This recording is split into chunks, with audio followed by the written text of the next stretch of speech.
All right, all right. Assalamu Let's alaikum wa test one, two, rahmatullahi wa three. barakatuh.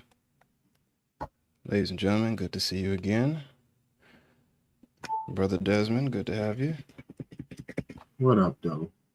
One thing I learned from my playback is do not talk over you. It just destroys the audio. Lesson learned. I appreciate that. I appreciate that. Hey, shout out to Big Chip. Uh, okay. What was I gonna say? Oh, let me see if AK, cause he said he was gonna be joining us, but let me just see. Cause honestly, he could have messaged me days ago and I wouldn't even know, cause I don't ever check Facebook. Let's see.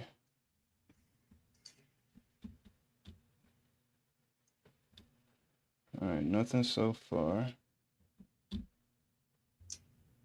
Did you know there are three types of Taurus? Not, And only not one what, of them. not what I wanted.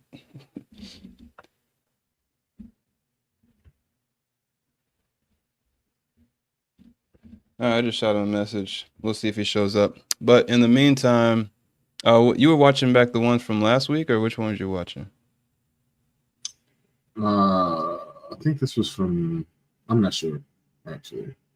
What Pretty were sure we it wasn't talking last about? week, though. I'm live.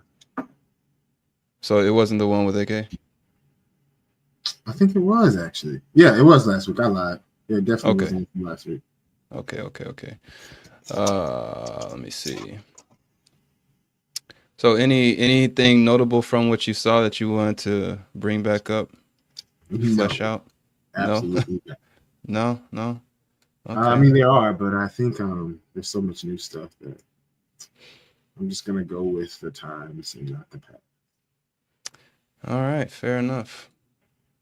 Well, there's a video I want to show Pause. you. I'm not going to say that indefinitely if there's not something you might want to speak to from your rewatch. Honestly, I don't even remember. Did I watch the last one? No, I did. I rewatch all of them. Um, except I don't think I rewatched the one we did on Monday. Um, but yeah, the Sunday ones I always rewatch Did that those, one? and Was that one live? The Monday one? pretty sure it was. Yeah, Um, I think I don't know. I had to double check. I don't know. I felt like that was a little too scandalous to be live. Scandalous? Was it scandalous? We just reacted to the Ibrahim Traore video. Remember that? Uh-oh. Technical difficulties, folks. Test 68682. Yeah, you're back in. So I'm gonna have to download this video really quick, but it shouldn't take any more than like 90 seconds. Great, that'll give me time to pair these headphones. Yo, you remember when AK brought up 15-minute cities? I think I brought that up. Did he You bring it up sure? too? I thought he brought it up. Maybe he Because I was did. I was asking him about something. He was like, "Does this have to do with 15-minute cities?" I think I could just, my memory could be failing me. I am getting old. It's aging, But evolving. either way, I looked into what they were because I hadn't heard. I mean, I had heard it like on the periphery, but I'd never actually looked into it before. So I did my homework to find out what a 15-minute city was, and Interesting. ultimately, huh? Go ahead. I was gonna say ultimately, I didn't see what the big deal was. I was like, what's so bad about this? Wow, glad you didn't see the big deal, and I'd be happy to explain it to you. Sure, go for it. Go for it. Yo, Matt, say something so I can see. Something so you can see. Hello? Yeah, can you hear me? Oh, yeah, so much better. Stand by. I just need to see what my audio is coming through. Okay. Upgraded to some headphones. That's what I'm talking about. Oh, man. Those must be your girl's headphones. Lies and deceits. Oh, I'm sorry. Yes, You're not claiming her, or they don't belong to her. Which one is it? both.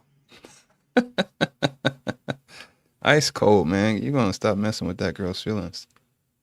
You're gonna stop messing with. It was divine intervention. You sent that text to me. God made you mess up and If send me that text that was meant for her. Because he knew I if was gonna tell what I was only gonna tell you. if only you knew. Oh, There's okay. a Where is this? Oh wait, it's on the other one, I think. Go ahead and break how much better the audio just got. Definitely a lot better. Definitely a lot Excellent. better. Just making Yeah. sure that wasn't in vain. No, that's a good move right there. All right. Sorry, people, for my scraggly baggly, but we're in there like swimwear. Shouts out to Big Chip for being our number one supporter on the ones and twos. I ain't forgot about you, Big Chisel. You're gonna win the chip for sure. All right. Where is that playlist? Oh, there it is. Okay. Multitasking. Wait, is it in here? It should be, but maybe it's not. Oh boy, here we go. Okay, well, I'm just gonna search for it in my history because I know I watched it. Yeah, I'm gonna try to. Never mind. I'm not gonna say. I'll just do. No, that's not it. Let's do middle nation. Okay, here we go. That needs to go.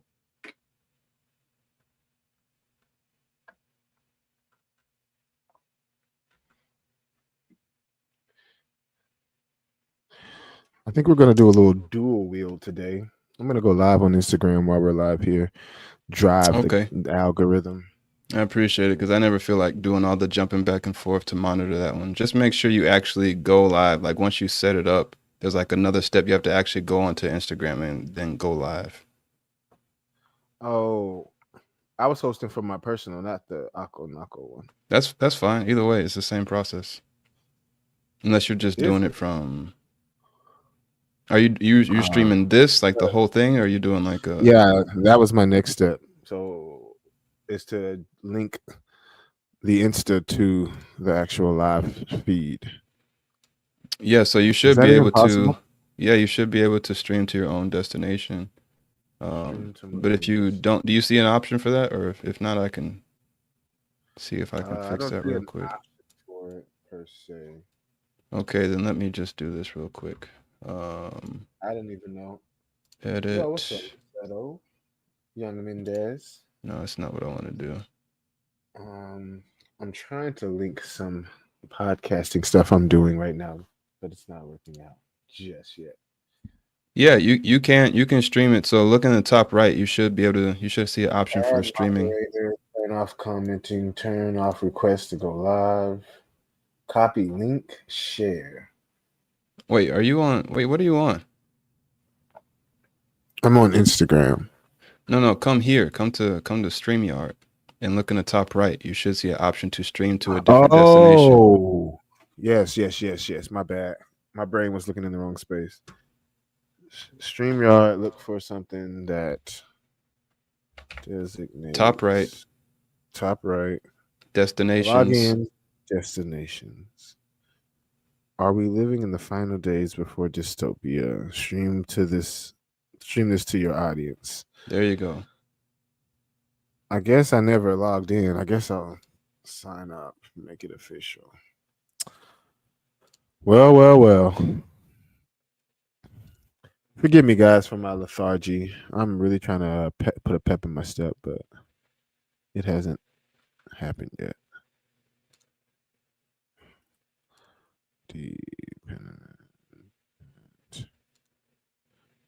Thank you. I actually needed that. That what? Hmm? That what? The Triumphant Cheese email. What about it? Is it .org or .com? Well, if .com. you're doing, yeah, it's .com. If you're just doing Triumphant ES, yeah. I'm just using it to Yeah, when I no, log that's fine. into the Yeah, it's StreamYard. .com. Thank you for your patience, ladies and gentlemen. Lady and gentlemen. Nobody's watching All this right, shit. excellent. No, just my homie Lucero from high school / middle school, Lucero, but what are you talking about? Where do you see only her on at? Instagram. That's what I'm telling you. Only on my Instagram feed because I told you I'm going.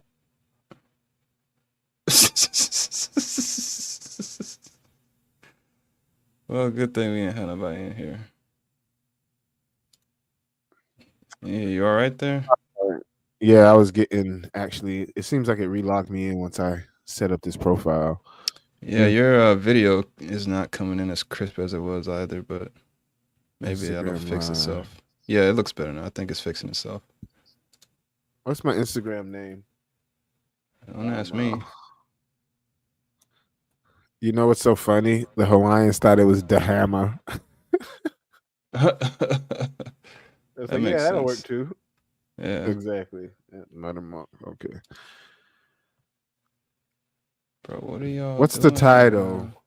Final Days with Ako and Anako. Come on, man. Something went wrong. Y'all on that BS right now. I could be done by now. I ain't gonna tell you who. Final Days before. What a topic. Am I really gonna find your Instagram stream key? Head to Instagram on your desktop, create live video. If you don't, ensure you have an Instagram bio, add title, choose an audience. God, I should have done this 5 minutes ago. I told you. That's why I stopped doing Instagram because it's so hectic. So you just helped me come up with my my Instagram stream key, as I say it live. No. The stream key should come from here. Oh, well, give it to So, me. no, you got to do it because you're setting it up. So when you're setting it up, you should see a place for the stream key. Oh wait, Okay, maybe you now- put no wait. So it's either on Instagram or it's on here, and you copy and paste it to the other one. I don't know which one is which though. All right. Instagram, I see Oh it. my gosh, what is your problem? I guess I could do that, but that would just look crazy. I'm gonna do it. Do what?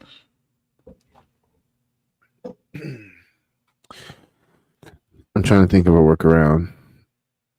Oh yeah, it is on Instagram. A workaround for what? So I'm gonna have to do it on my desktop, but I wanted to stream it from my phone. So Yeah, I think it'll be easier like, just do it from the computer. Yeah. I was just gonna. Yeah, it's too much work for right now, but I'll get to it. I can get to it while we talk. It's not high priority. I just wanted to update the content. Not update the content, but increase the viewership and such. Finally. Okay. We're actually making progress now. Okay.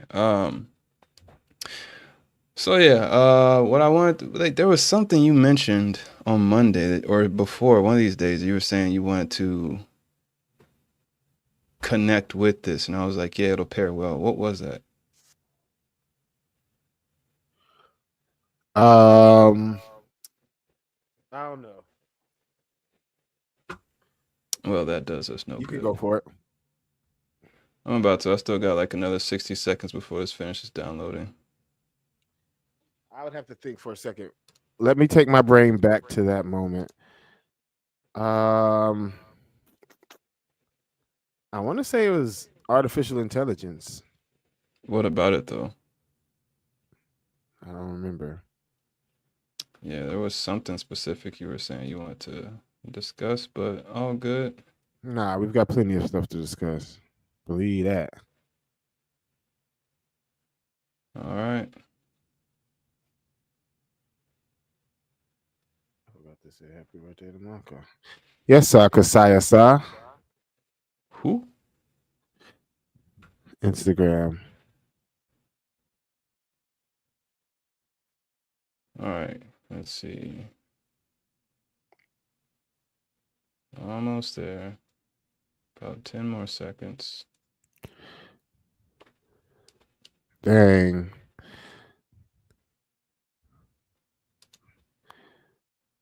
This is crazy when you give North Korea space to make. Okay, go to No, it's a well-known issue that African American. My bad. Oh wow, that's why I don't have an Instagram professional account. Yeah, Instagram, you really know how to disincentivize cross-platform utility. Or maybe you just want me to be more professional.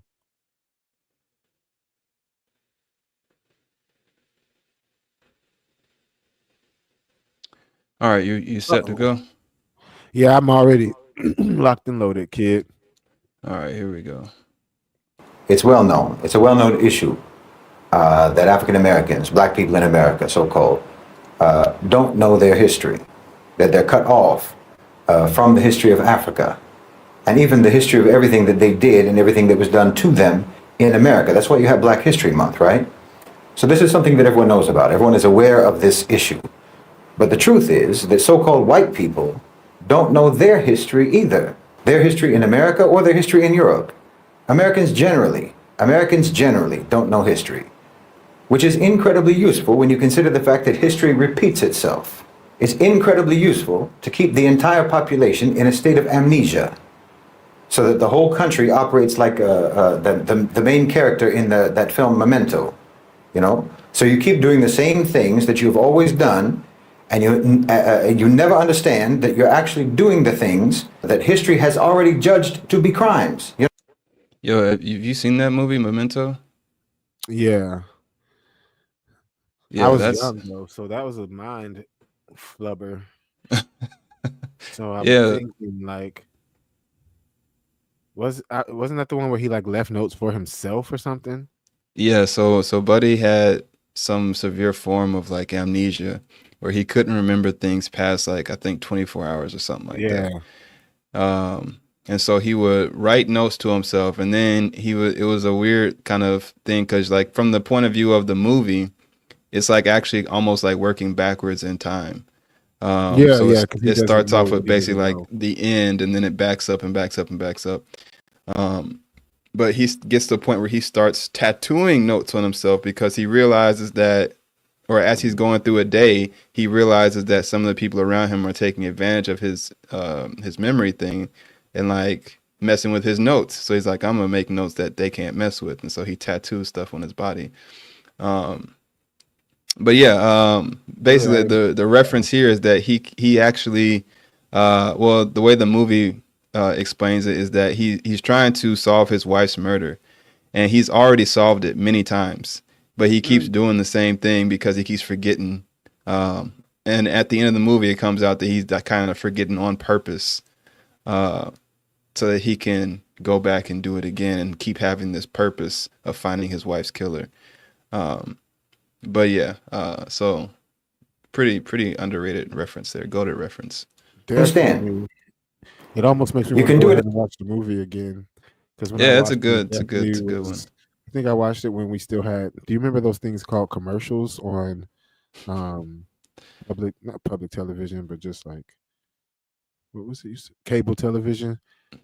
So Oh yeah, you'd come in like mid movie, watch a bit of it, but then have other stuff to do, and the commercials may throw off your timing, so you miss stuff.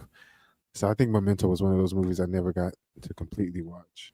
oh, yeah. I never even watched it while we were still in that era of television, so I saw it all the way through in the first time. Must be nice. Yeah, it was pretty good. As if there's no context, as if there's no history, as if there's no pattern. That's the whole point of approaching current events from an ahistorical perspective. You don't want anyone to see the pattern. You want to be able to do things that have already been condemned by history, but you want to keep doing them anyway, as if you don't know that they're contemptible. You don't know that they are condemned actions.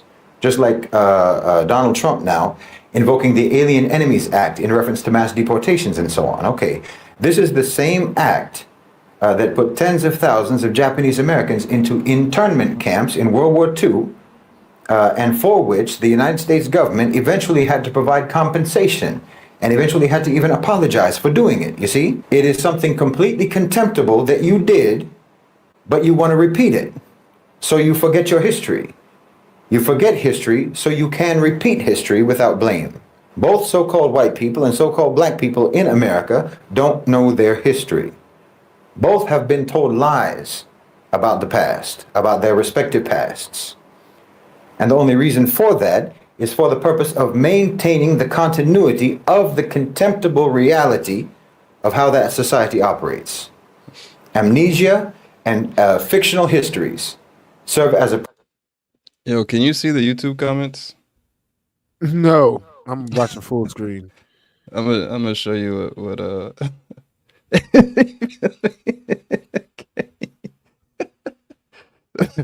Is he talking about me in the cave? No, Or I'm you- pretty sure he's talking about me. He's Oh, talking no, I about think he's the talking about guy the- when he's talking about the filming in the cave. He's talking about the guy, but he said you remind me of this guy with your tempo and cadence. And he said it's this guy filming in the cave. It's funny he says that because I literally was gonna say after you stopped it next that I was, because of the camera changes, I was wondering if this was almost AI. No, it's not AI. It's a guy. He generally films in front of like a plain background like this, though, which is Just what the makes camera it so shifts funny. made it almost look like terribly timed joke. I'll leave that one to myself. But yeah, the camera angles are interesting. And I don't know why we're switching between them in the midst of this riveting conversation, but let's get back to the facts because the facts speak for themselves. I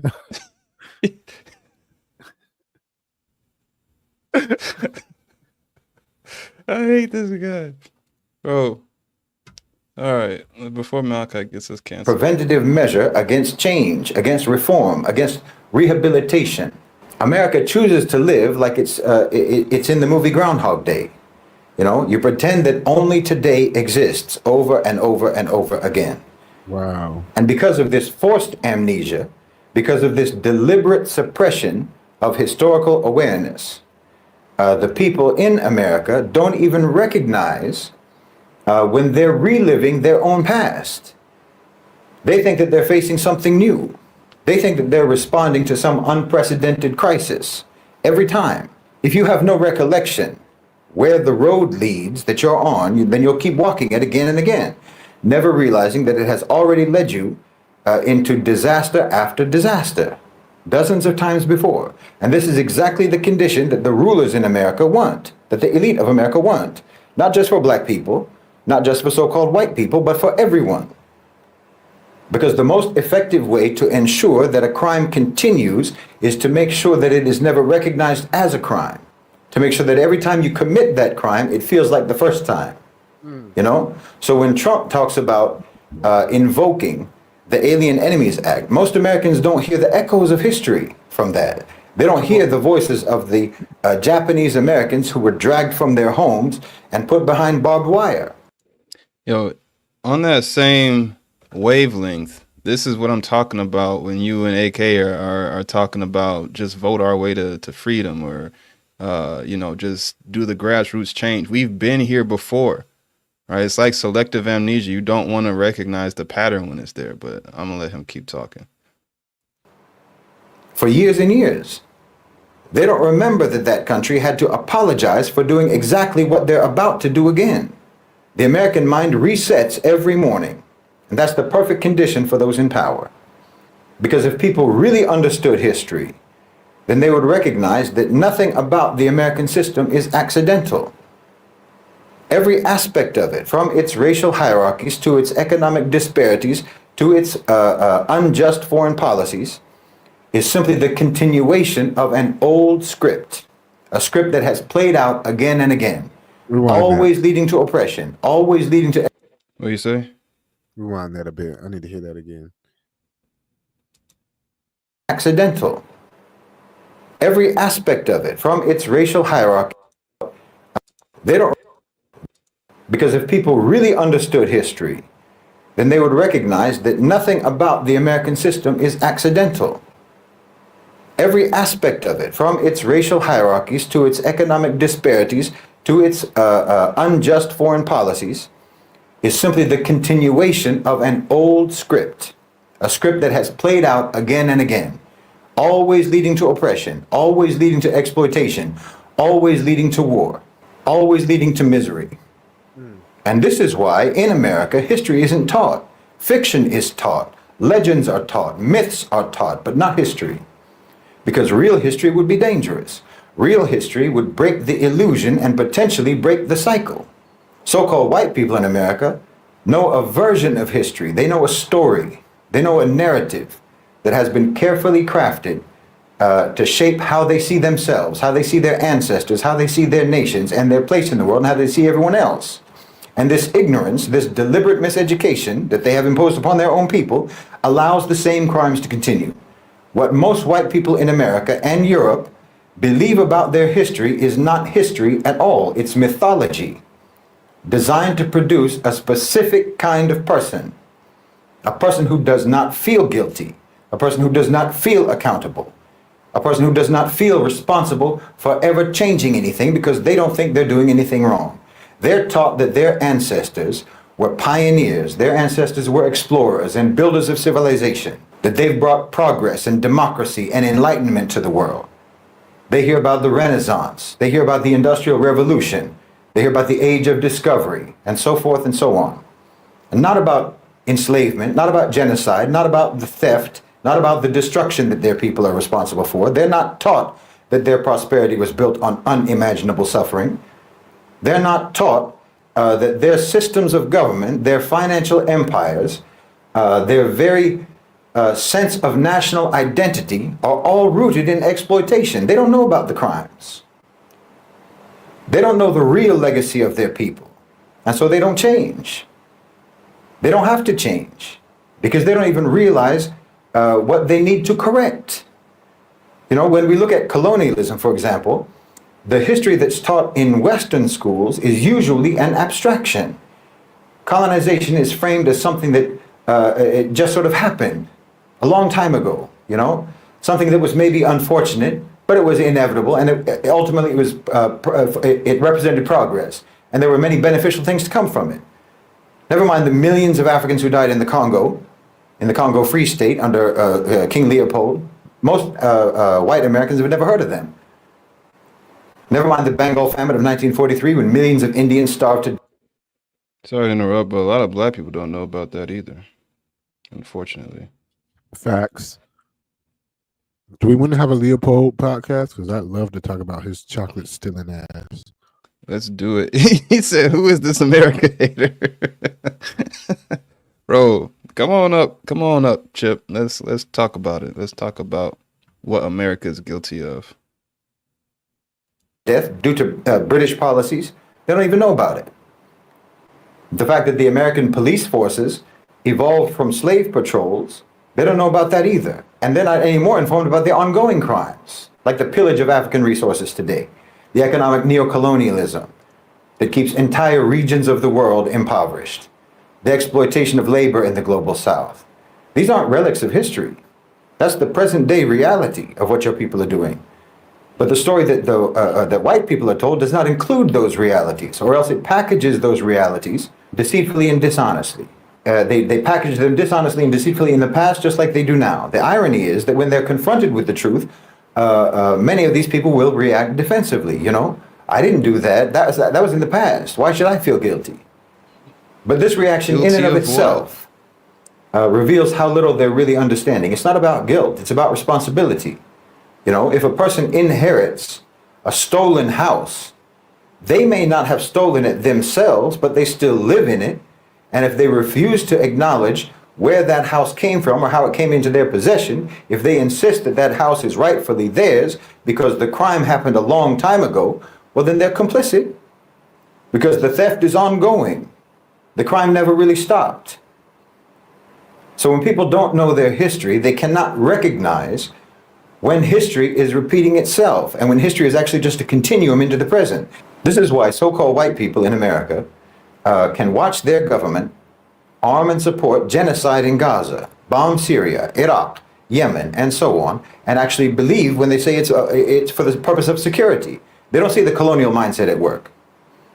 That's why they can see corporations, for example, Western corporations, strip mine Africa for resources and not connect that to the centuries of plunder that came before. This is why they can hear about mass incarceration, about police brutality and systemic racism in the United States, and not understand that these are not new problems. These are just new forms of an old system. These are new manifestations of the same system.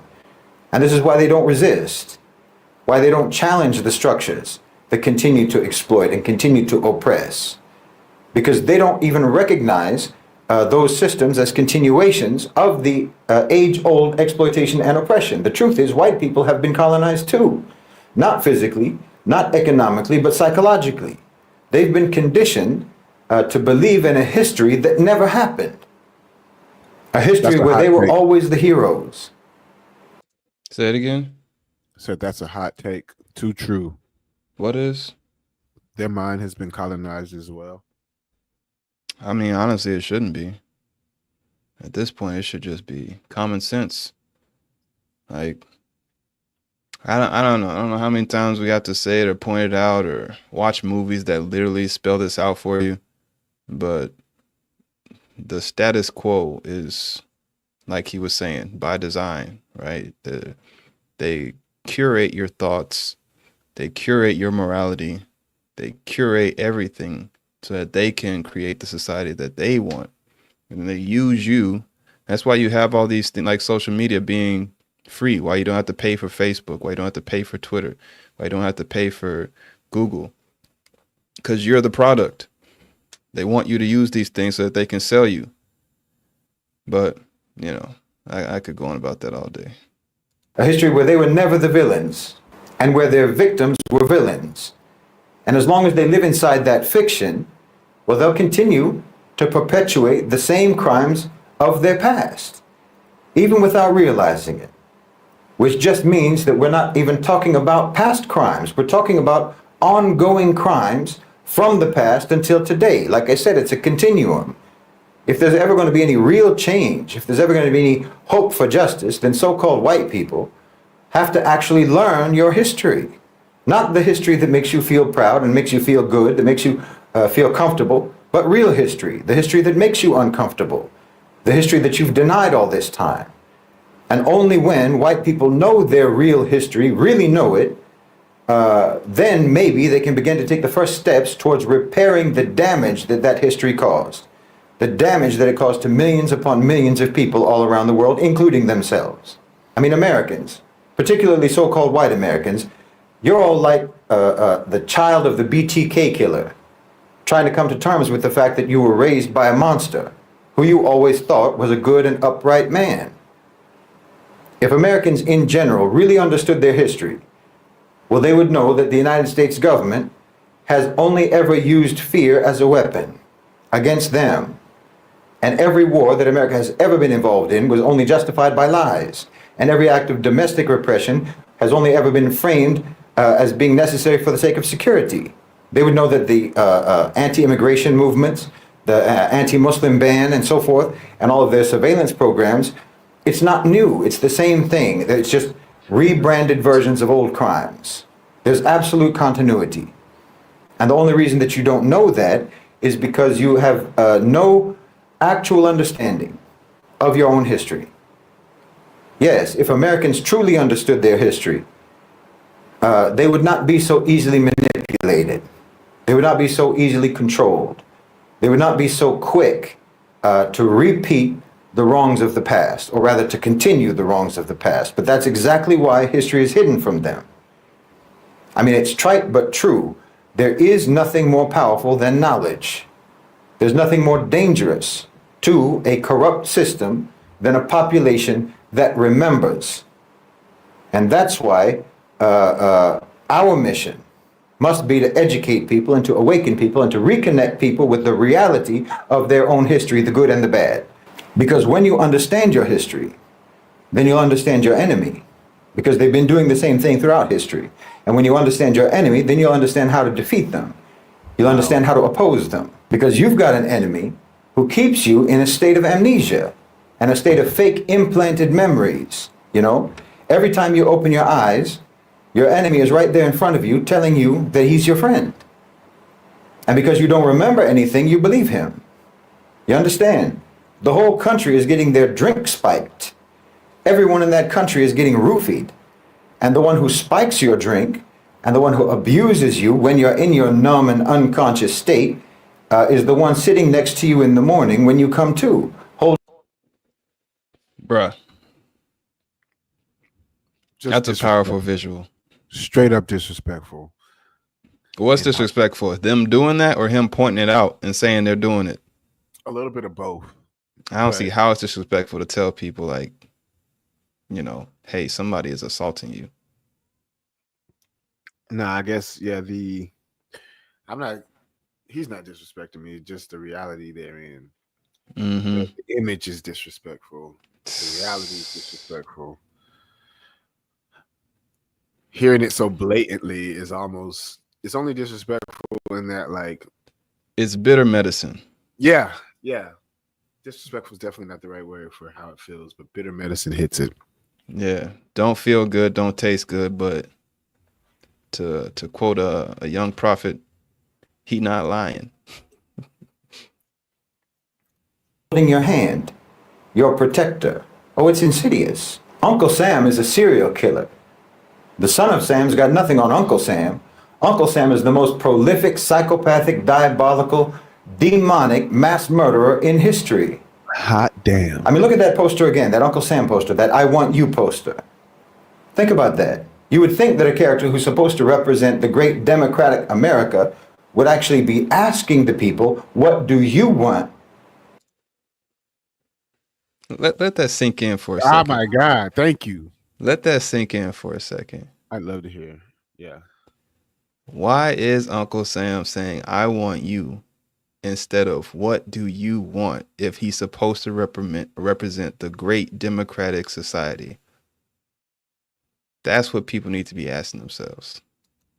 Not demanding, I want you to go off into the meat grinder of World War I and World War II. Over 500,000 American soldiers killed in Europe and in Asia, thousands of miles from the United States. And then basically some 20-something years later, the same message is repeated. And it's heralded as a great quote. It's heralded as a great statement from John F. Kennedy. Ask not what your country can do for you. Ask what you can do for your country. Why? That's not how this works. Talk about gaslighting. Imagine if someone said that in a relationship. You know, I need you to do this and that and the other. And don't even ask me about what you need me to do for you. Bro, I never mind. I'm not even going to interrupt. Let him No, cook. Let him cook. your government, your power structure hates you. But worse than hating you, they don't even respect you. And like I said, a major reason for that is that they have perfected the process of completely wiping out your memory. But the power structure has a memory. So you understand, that's what's really meant by history repeating itself. People think that this is some sort of natural law. No, it's not natural law. It's just the unchanged, consistent behavior of a predatory power structure. Damn. It's the law of if it ain't broke, don't fix it.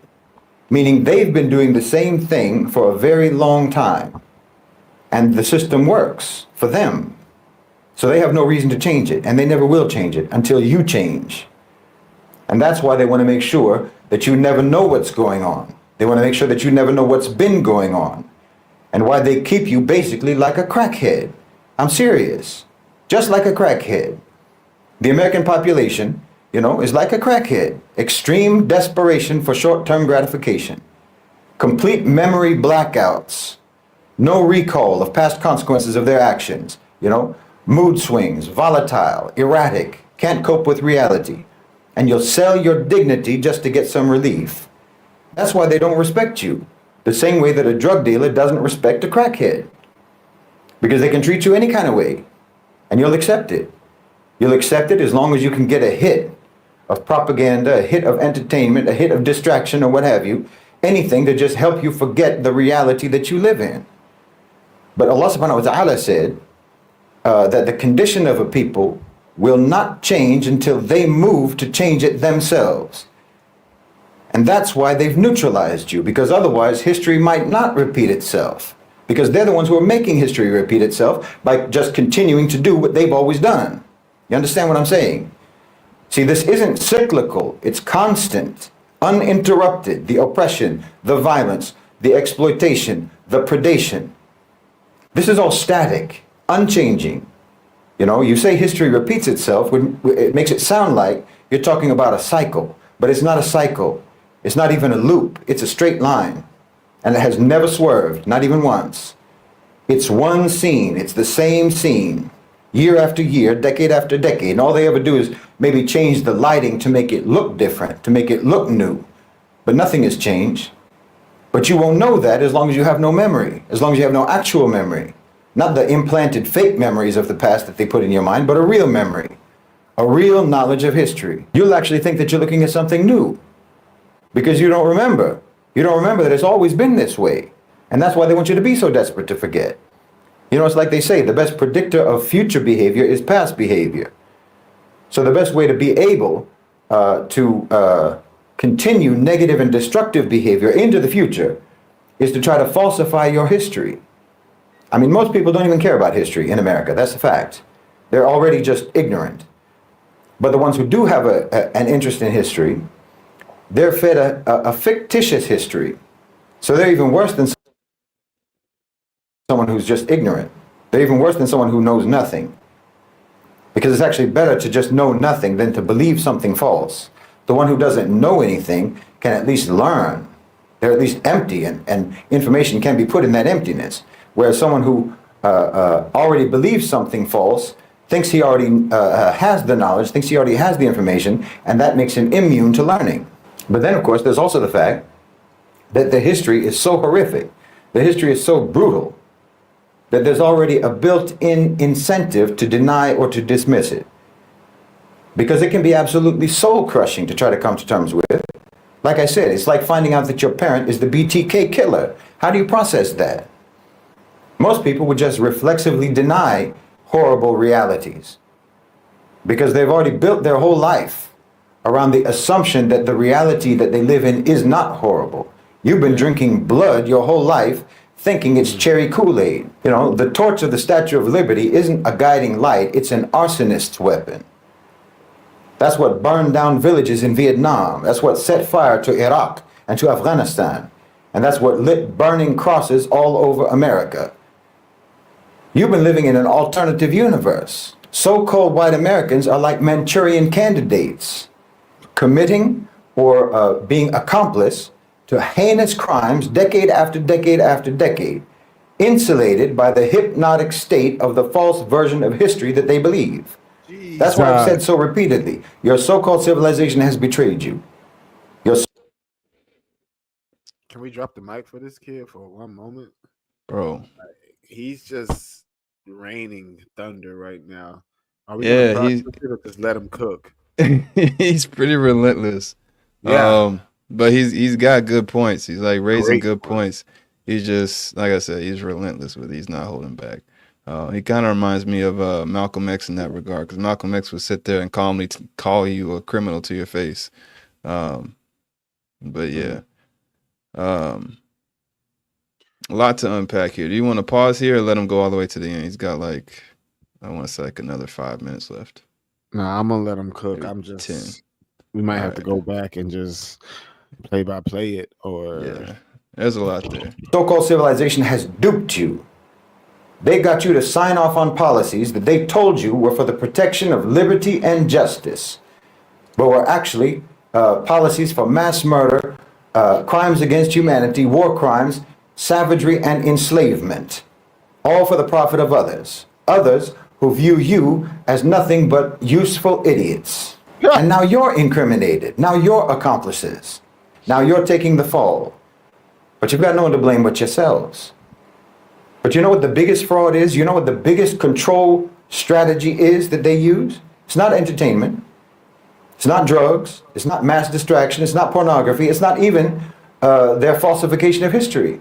The biggest strategy that they use to keep you weak and to keep you neutralized is teaching you to hate Islam. I mean, of course, this is couched in the general atheistic secular programming that they impose on you in the West and in America to make you dismissive about religion overall. But their main tool, their main concern, their main focus is to keep you away from Islam and Islam away from you. They teach you that all religions are the same. All religions are nothing but control mechanisms. All religions are man-made. All religions are oppressive and what have you. You know, they poison your whole concept of religion so that you'll just have a default animosity and a default aversion to Islam. And you can't see what they're doing to you. You can't see that this very calculated, very coordinated, and very relentless anti-religious propaganda in films, in television, in academia, in popular discourse, you can't see how all of that is being done very deliberately and in an orchestrated manner. And you can't see that this in and of itself, this is a strategy of control, a mechanism of control. And then the absolutely disciplined, the absolutely systematic and forceful demonization of Islam across all sections of the media. You think they're telling you the truth? You think that they're doing that to help you? Not to make sure that you never will get any help and not to make sure that you will never help yourself? This is why they're doing it. All they ever do is lie to you. But somehow, for some reason, in the case of Islam, what, you think that they're being honest with you?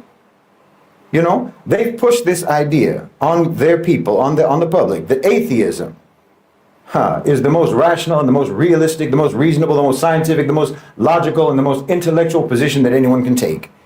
They pushed that narrative, and they pushed it hard to where people are embarrassed to admit that they're religious. Whatever religion it is, doesn't matter. When the truth is that atheists are the most objectively ludicrous people on the face of the earth. But no one wants to say it. No one wants to point out this obvious reality because it goes against the official narrative. It goes against the official narrative of what smart means.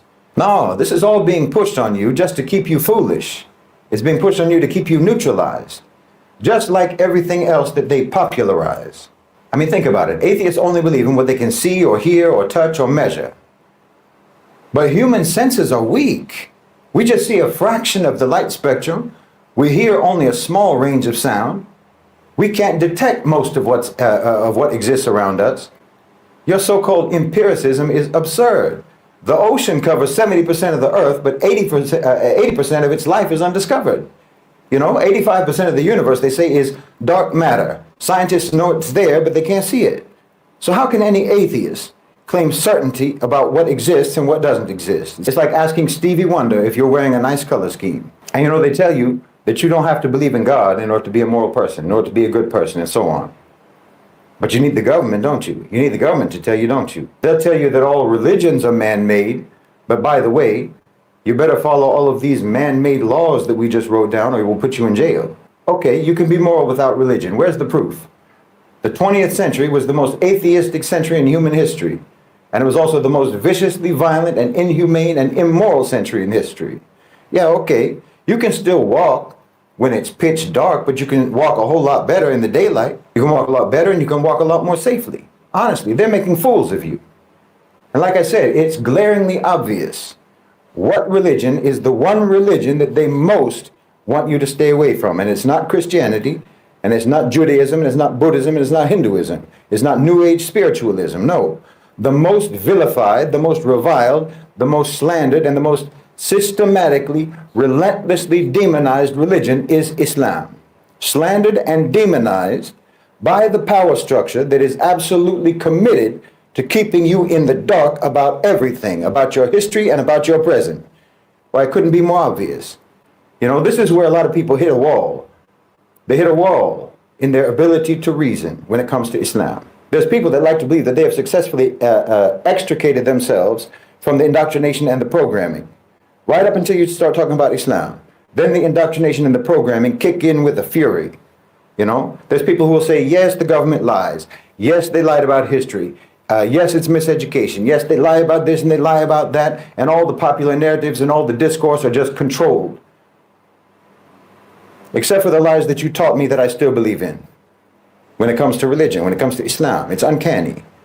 You know, you can actually find that rare American, that rare Westerner who can have a conversation where they express thoughts that actually harvested in their own minds. It's rare, but it can happen. Where they're not just regurgitating talking points and prepackaged arguments that were spoon-fed to them by the media.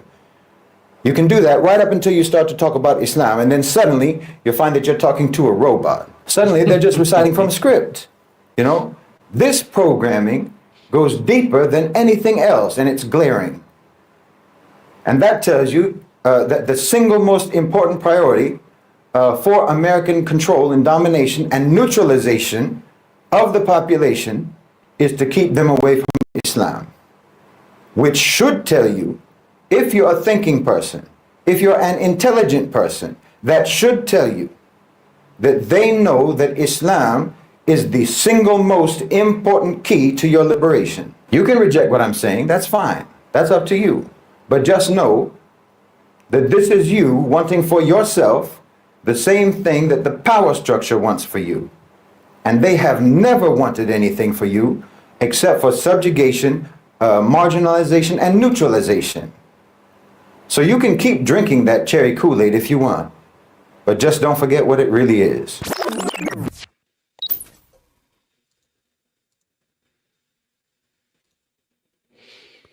Drops mic. Well, definitely a lot to unpack there. I forgot he went into that whole thing at the end there, but it's been a while since I saw this one. But what are your initial thoughts? What do you feel about it?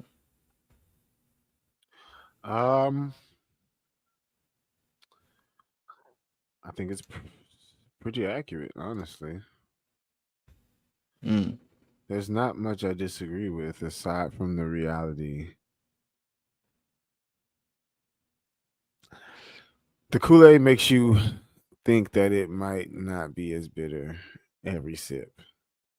They have this additive in the Kool-Aid that I'm just using the cherry Kool-Aid that just to keep with his analogy. Mm-hmm.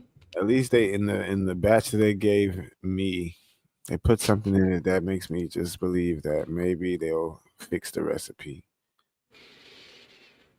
Yeah, that's called hope. Although at a certain point, that hope turns into delusion. When you see the evidence and you ignore the evidence, that's when it crosses over into delusion. Yeah, it's. I don't know, Big Chip. I'd like to, and Shadika, I know you're lurking. I feel like this. If even 50-40% of this is true, it would really force people to take a sober look at their day-to-day life almost. Yeah, their entire worldview is being called into question. It's like how much of your worldview actually was curated in your own mind and how much of it was basically force-fed to you to the point where you don't even question it anymore. Right? When you think about all the conflicts that America or the U.S. has been involved in over the past, I mean, you can go back all the way to the beginning, but even if you just go back to the past 20 or so years, they always paint themselves as the good guys. It's always them trying to help people. But then look at what the end result of it is. Look how many civilians were unalived in Iraq when the people they said they were going there to fight weren't even in Iraq, and they knew that. The Taliban was in Afghanistan, right? But for some reason, Saddam Hussein got wrapped up in it. Like, how does that even make sense? Like the whole Dave Chappelle skit where he's like, I'm trying to get that oil. Like, it's funny, but at the same time, it's real. Like, it's very plain to see that they went over there for their own selfish means. They did not want to help nobody. And even, have you seen that clip of George Bush with his, they call it a Freudian slip, because he was trying to criticize what was happening in Ukraine, and he accidentally said Iraq because, I mean, what people think is because of what he did in Iraq, talking about what Russia was doing in Ukraine, but instead of saying Ukraine, he said Iraq. Like, perfect. Yeah, like that's literally, like you literally did the exact same thing to Iraq, and now when Russia does it. Big bad Russia does it. Now it's a problem. No, we can't allow this. This is inhumane. We can't allow for this to happen in our world. But you did it. We won't stand for this. We won't stand for it. No, like that's what's crazy to me is like the hypocrisy, the in your face of it all. It's like they don't even respect people's intelligence enough to see this. They're like, we can do whatever we want. We can say whatever we want, and they're just gonna go along with it. If they start making a ruckus, we'll just release GTA 6 or something. Like, it's crazy. Literally, thank you. That was my point, because you laughed and we joked about Chappelle, but it's almost like even Chappelle was used to as like a medicine to dull the genocide or to dull the realities of the horror. Possibly laugh at it. I mean, yeah, he points it out, and yes, it helped. I saw it more of like him saying what he could say. He's like, I can say stuff up to a certain point, but unless I dress it up as a joke, they're gonna be coming for me. Basically, that's how I saw it. But I mean, I don't know. People see it like that. All I'm saying, I hope more people see it like that. All I'm saying is what inevitably happens when we joke about going to get the oil is they do it, and it's normalized, even though it should not be. I mean, it was already done at that point, because that episode came out when, like, we were in high school, or was it middle school? I want to say middle. I thought it was like freshman year, but even still, they went out there in 2001, before this episode came out, obviously, because they were talking about it, and it was very plain to see, like, if they were going after who they said they were going after, they were in the wrong country. So what were they doing over there? Why did millions of civilians have to perish at the hands of random bombings? And if you talk to some vets, not all vets obviously, but a lot of vets of that conflict will tell you that they saw things that they are horrified and haunted by today. Things that troops were doing to people over there, unprovoked, outside of what their mission was. I can just tell you from my perspective, just it's brutality, but even in the scope of war, there's so many guidelines that are so gray. I'll tell you a quick story that I heard from a very trusted source, but I won't list all the specific details for the safety of the individual. But he was on point in Iraq, and this individual was telling me they have these protocols for your rifles, right? And apparently, because the rifles are automatic, and so I'm assuming there's like, I don't know exactly, but I think there's 3 or 5 different levels. And in any event, when you're on point, which is like you're guarding your homies, this is the United States Marines. So you have the Marines at this little base area, and then you've got these guys around them, soldiers around them at north, south, east, and west, just making sure nothing foreign comes up in this space that they're controlling in a foreign country. So a point is like the furthest defense line we have. And so when you're at this furthest defense line, everyone else behind that defense line, 100 yards, 200 yards, are sleeping, and your job is to be the first line of defense, and all you have is this rifle. You're supposed to be in like series 1 or 2, whichever one is not like automatic fire rifle. You have to go through 1, 2, 3. You got to get to 4 before you can like unleash the full clip. So I was hearing this story, just how like they lose their ability to kind of, for one, protect themselves, because they have these Geneva Convention rules where we claim soldiers are supposed to be in certain settings before battle, and the soldiers are put in these situations where within split seconds they have to decide, because what it eventually happens is people come up, children come up, mothers come up asking questions, trying to find out what's going on, why are you here. Oftentimes it could be, it varies what's going on and the reason they're coming up, but these soldiers have to make split second, life altering, destroying decisions that could kill a child, and have to do so in a matter of 5 to 10 seconds, while also trying to maneuver this rifle to the proper safety mechanism and protocol. And so all I'm saying is it creates this space, even when you try to follow the rules and do things properly, where somebody's going to make a mistake and somebody's going to die. Yeah, but even in those instances, which is not what I was, critiquing. I'm talking about the stuff that's going completely off script, unsanctioned, like just But my point is, even on script, it's bad. I know. But what I'm saying is, because my point was, what I'm highlighting here was that I wasn't even talking about that side of it. But even on that side of it, why are they there in the first place? If you weren't in this country that you have no business being in, you wouldn't be in that situation to have to make those life or death calls. Right. So there's no getting around it. Like this, that part. America is not the good guy in this situation, no matter how you try and slice it. But it is what it is.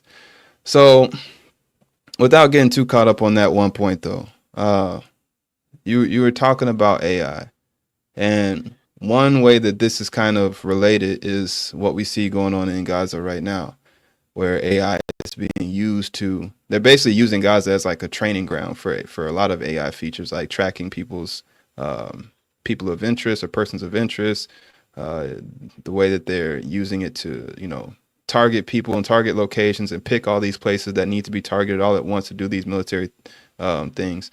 Along with that, you also have them basically just seeing what they can get away with. How far can we go without the public going crazy?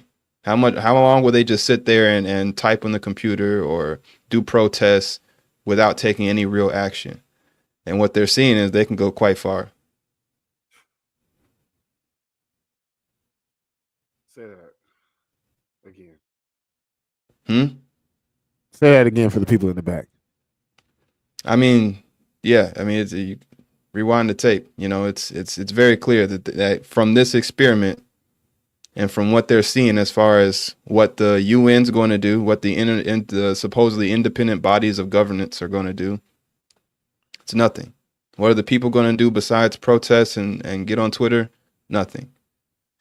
By the time anybody actually gets up and does anything, it'll be too late for the people in Gaza.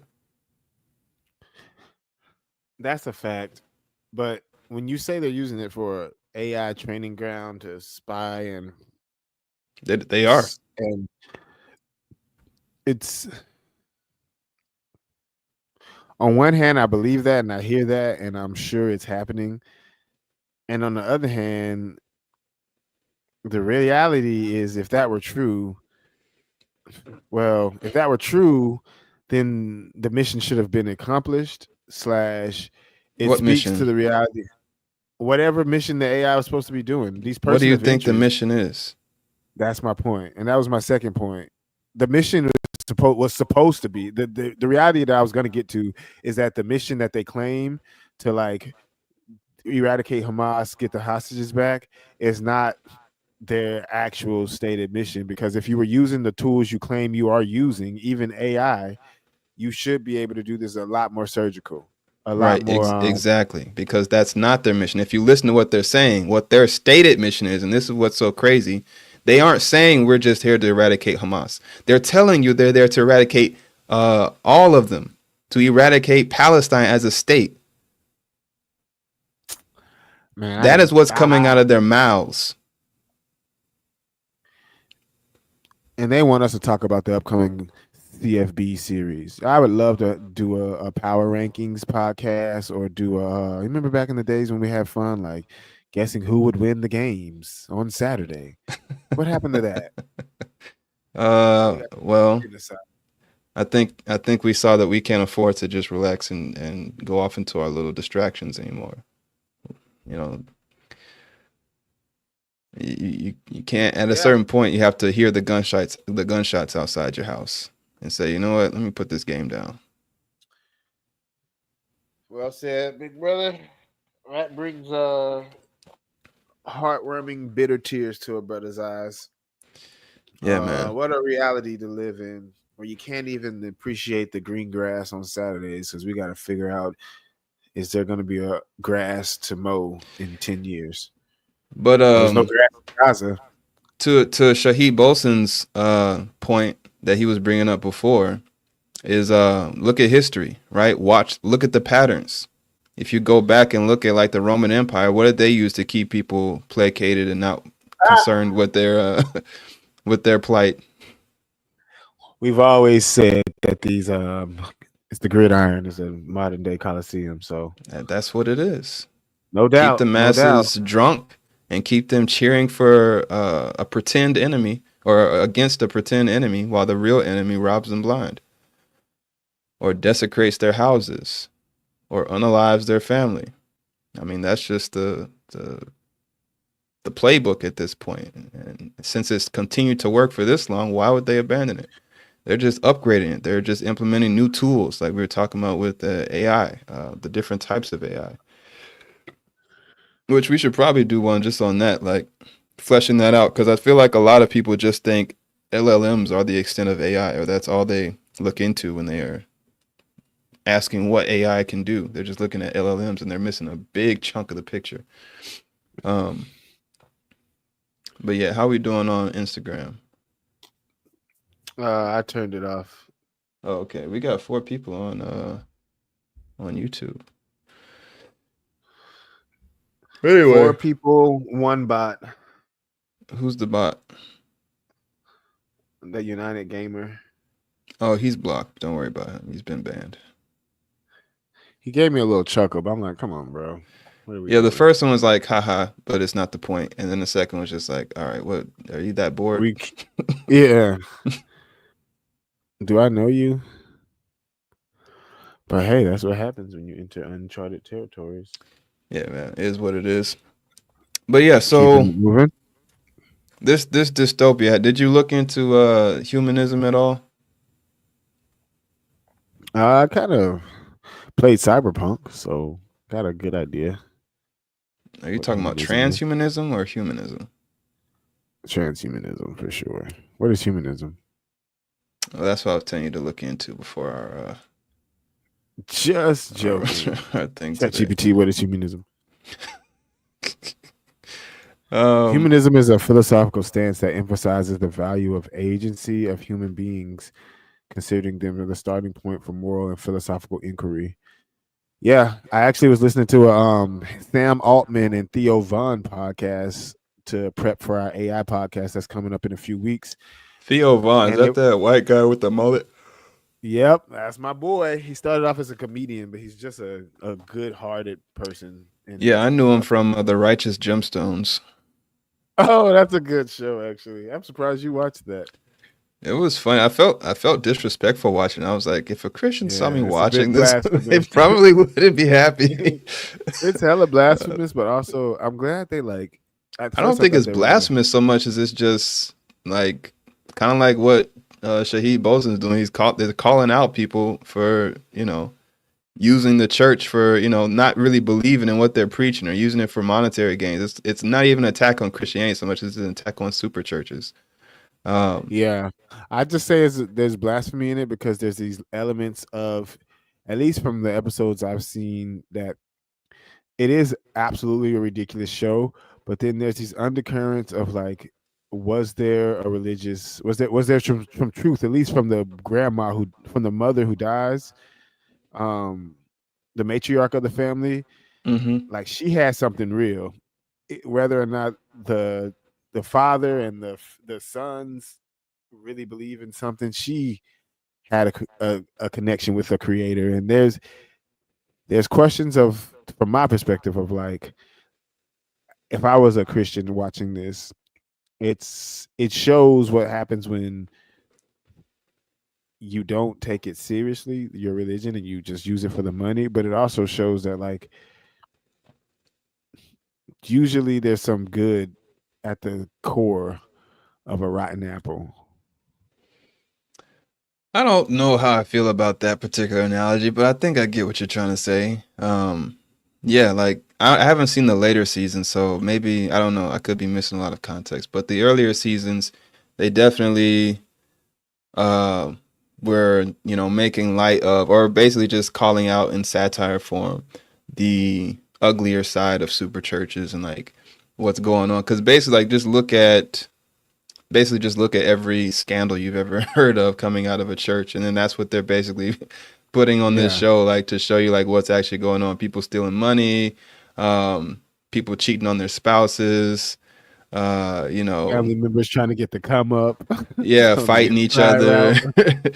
doing all this stuff. And it definitely shines a light on the uglier side of what religion can turn into, what organized religion can turn into, when you have these power structures that become almost idols within themselves. Like if you look at the people who are like looking up to these you know, the clergy or whoever, like the pastor, because the last season I saw, there was like some race car driver. I don't even think I finished this season, but it was like some race car driver who didn't want to be in that church anymore because he felt like the kids were not going in the direction he wanted them to go into. But anyway, but yeah, so what were we talking about that for?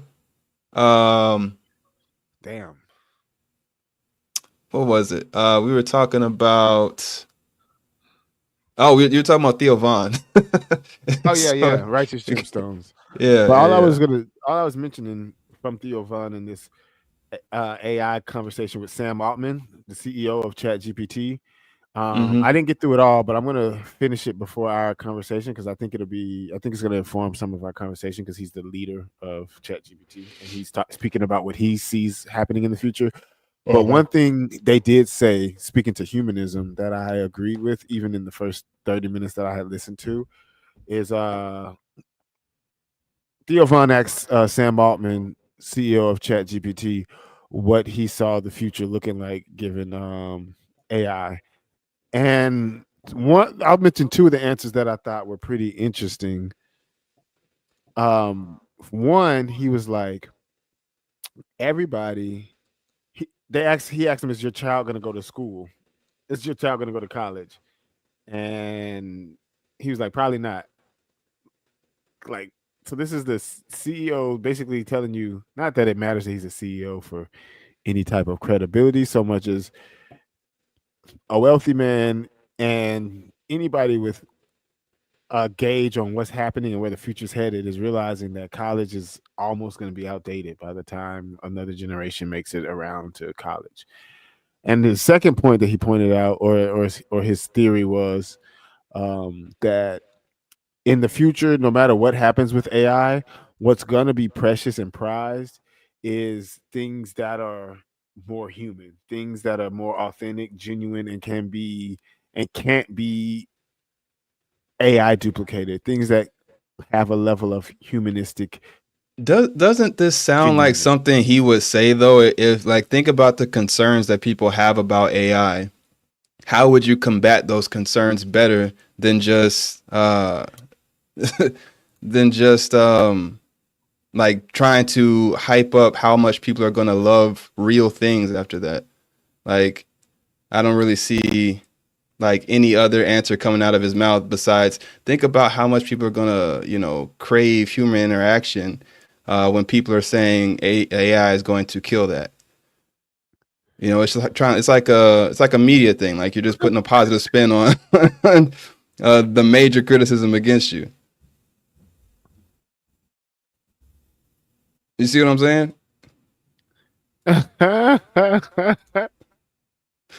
I do see what you're saying. I'm just taken aback by how we can talk about Islam all day. As soon as we talk about this situation, the randos come out of nowhere. It's the same person using alt accounts. Oh, I'm pretty sure. I'm oh, pretty sure. yeah. Like, come on. Both Beyonce because they're all randomly Yeah. random. Yeah. Well It's just played. one person with no life. Wow, you got nothing better to do to bother some homies trying to talk about real shit. Interesting. Okay, sorry, bro. No Well, mission worries. No accomplished, bro. worries. You threw me off. I'll give you that. United Gaming of Palestine. You threw me off.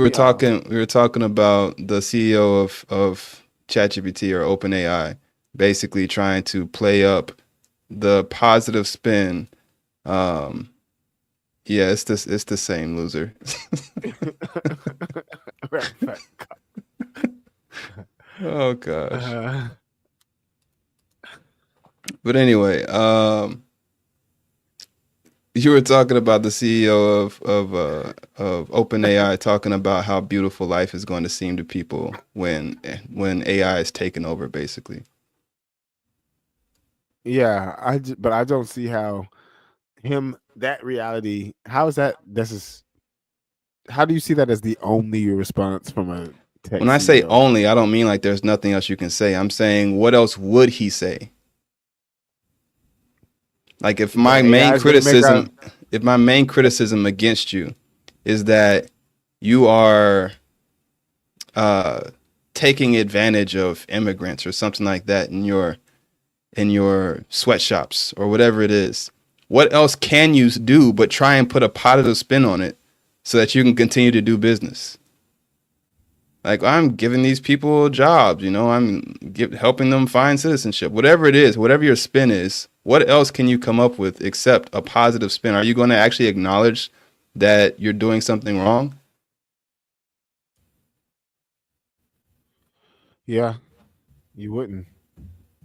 So that's what when you're describing what he's saying, I'm just like, okay, well, of course he's going to say that. He's the one benefiting from this AI push, or one of the ones benefiting from it. Which I'm not even against AI in general, but I'm just saying like that is one of the main criticisms against what it's doing is taking away more human interaction, making people more isolated than ever, et cetera, et cetera.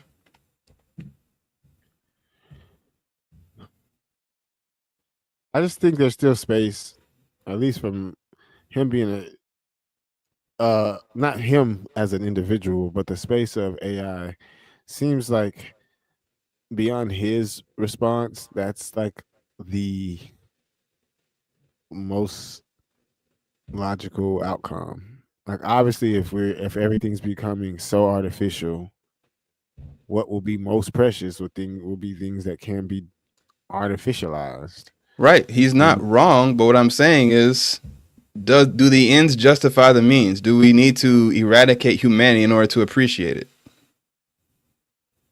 absolutely not.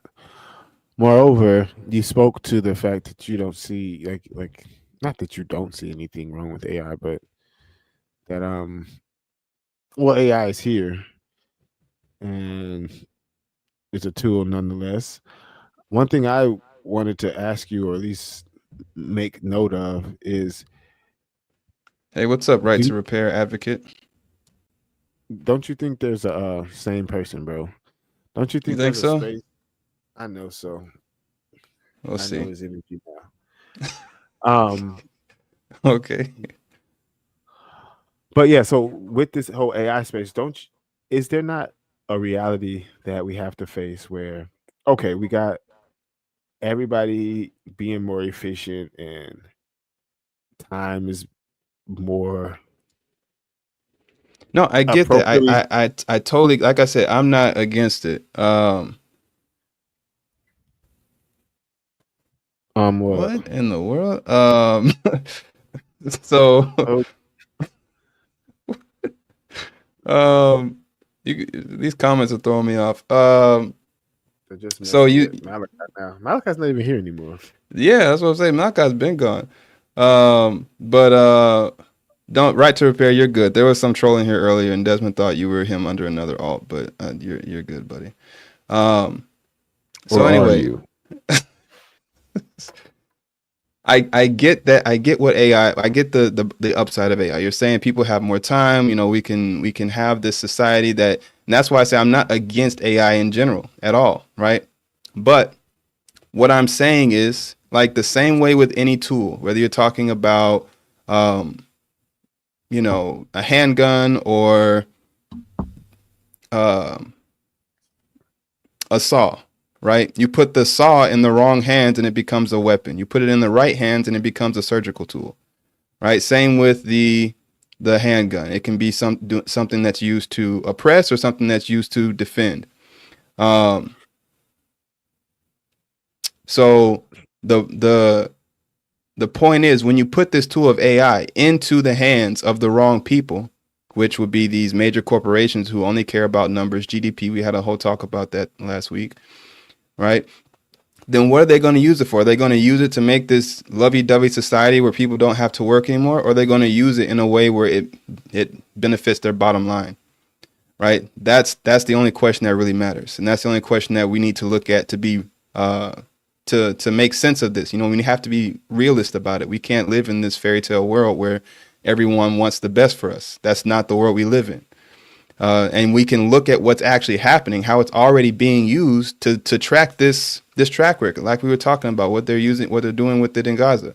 So, you know, it is what it is, as beautiful as it could be, which is why I'm not against it in general. I'm not against AI as a tool.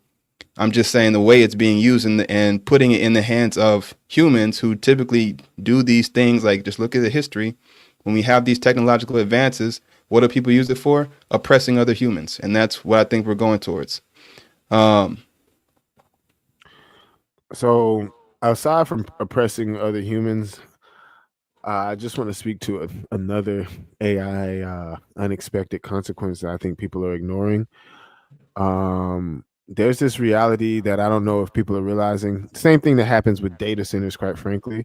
But these AI data centers, the type of energy and Bitcoin mining, the energy and power generation necessary to do these computations that take seconds, we get them in seconds, but we don't realize when it's multiplied over the millions of users per minute per hour using it.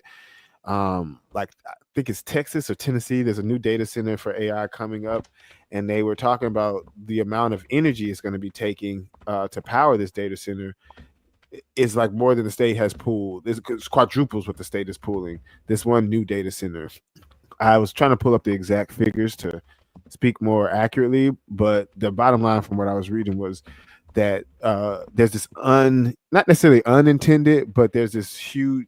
We're creating another problem for ourselves, and probably AI is going to have to help us solve it. Is that we're going to need some type of like energy solution to the AI problem too, because in order to do AI, even if it is done benevolently, it's going to require an extreme amount of energy. Yeah, no, that's kind of a given. The water it uses, electricity it uses. So that's one thing that we're constantly having to keep in mind. So right to repair advocate. No, I'm personally I'm not familiar with the right to repair bill, but of course, you know, context clues. Yeah, I think I got a good I got a good idea of what it's referring to. But if you want to come up and talk about it, there's the link. You can hop on StreamYard and talk about the right to repair bill, which in general I am pro right to repair. I hate when companies do that and they make it so that if you have something go wrong with their product, you have to go and buy a whole new one or take it to one of their dealers to get it fixed. Like I much prefer to fix my own stuff. But yeah, if you want to hop up and talk about it, feel free. But yeah, so the environmental, but that's all good. Yeah, I want to say Tesla had a right to repair case, or Tesla's a big anti right to repair because apparently you have to go into Tesla dealerships to get things. Oh, you're back. Welcome back, Bobby Jack. Who are you talking about? You're back. I was just speaking to something while I was waiting for you to clock. Me? Oh, I was gone. Yeah, at least from my end, there was you were doom spinning for about 10 seconds. Oh, I could hear you the whole time. I thought you were talking about something else. He says not controversial. Rich lobbyists are blocking your right to own or repair property. Yeah, exactly. Farmers don't have a right to fix tractors. That is actually that's very on topic. I mean, elaborate a little bit. I thought it was more so like IP related to like cars and. I mean, it goes beyond that. It's more than just like anything. Right to repair, like anything. So please elaborate right to repair on what this. You telling me a farmer can't fix his own tractor now? That's very on topic. Actually, it's actually it's crazy how on topic that is. But yeah, so if you want to hop on and talk, I posted the link in the comments. But yeah, I mean, just think about it. Like not just that, but do you know who the number one owner of private farmland in America is?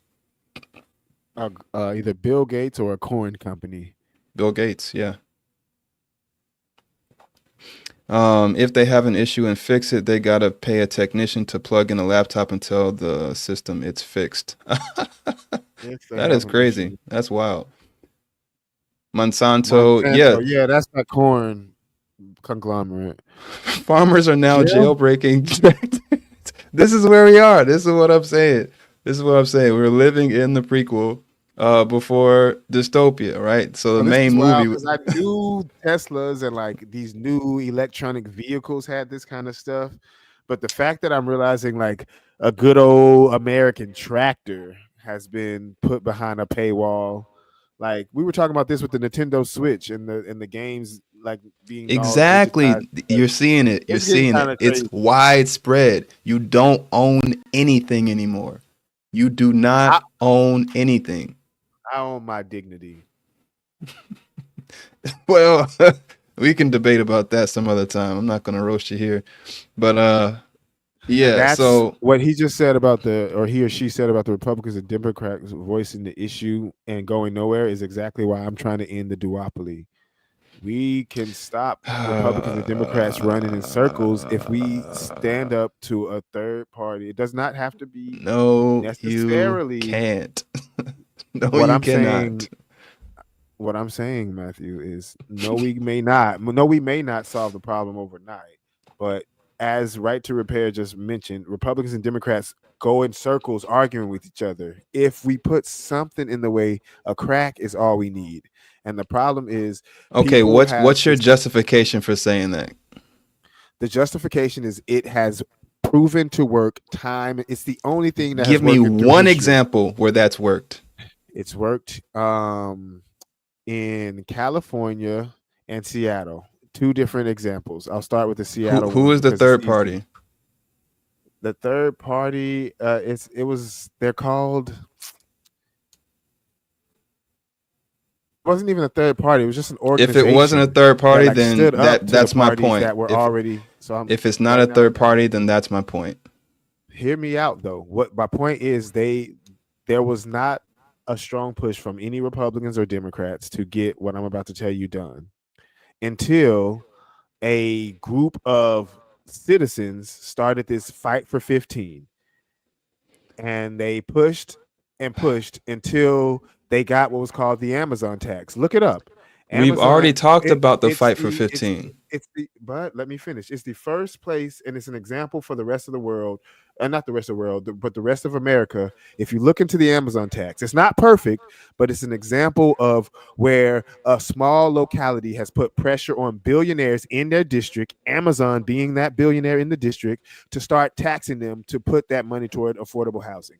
This was not done by the Republicans. This was not done by the Democrats. It was done by a third party movement that is now, also I running didn't for say Congress. anything. Because I just can feel it coming. Is this same third party movement is now running for Congress in the same district to dismantle a neocon that has been running for office. I think his name is Adam Smith. This Democrat shield that's just been, how do I say this without getting canceled? That's just been a puppet for the military industrial complex and big corporations. And so what I'm pointing out is a small grassroots party that has made movements to get $15 minimum wage in their local district. Then it expanded to the whole state. And then eventually other states talked about it. It didn't get far. Obviously, inflation fucked it all up. Can I respond, please? Because you're going on and on and Go on. for it. Okay, so the fight for 15 is one of the clear examples in favor of my position of how the U.S. system uses these controlled concessions to pacify movements without ever threatening the foundations of corporate power. What happened when they raised the minimum wage to $15? The problem, it's not. What the problem happened? What happened? It was too late. It was too late. No, it's not that it was too late. Everything else went up. Everything That's else my went up point. too. That's my point. It wasn't about it being too late. It was about it not being able to affect anything. You think you're having effect over here, and you don't understand the other person is making up the rules as they go.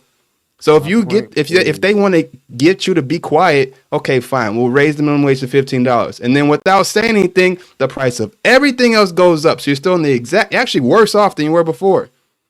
So my point is not in disagreement with yours, but the reality of it is it worked, but we moved too slow. When by the It time moved the way fifth- too slow. It took over a Yes, decade because third parties don't work.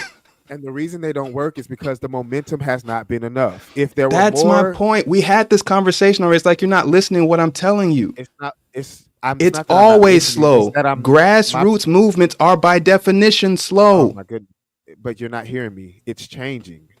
Now more than ever is the time for a third party to step up. Now more than ever is a time for the duopoly to be dismantled. What you're not hearing is I understand that there is a lack of hope because trillions of times we fail and the one few times it works.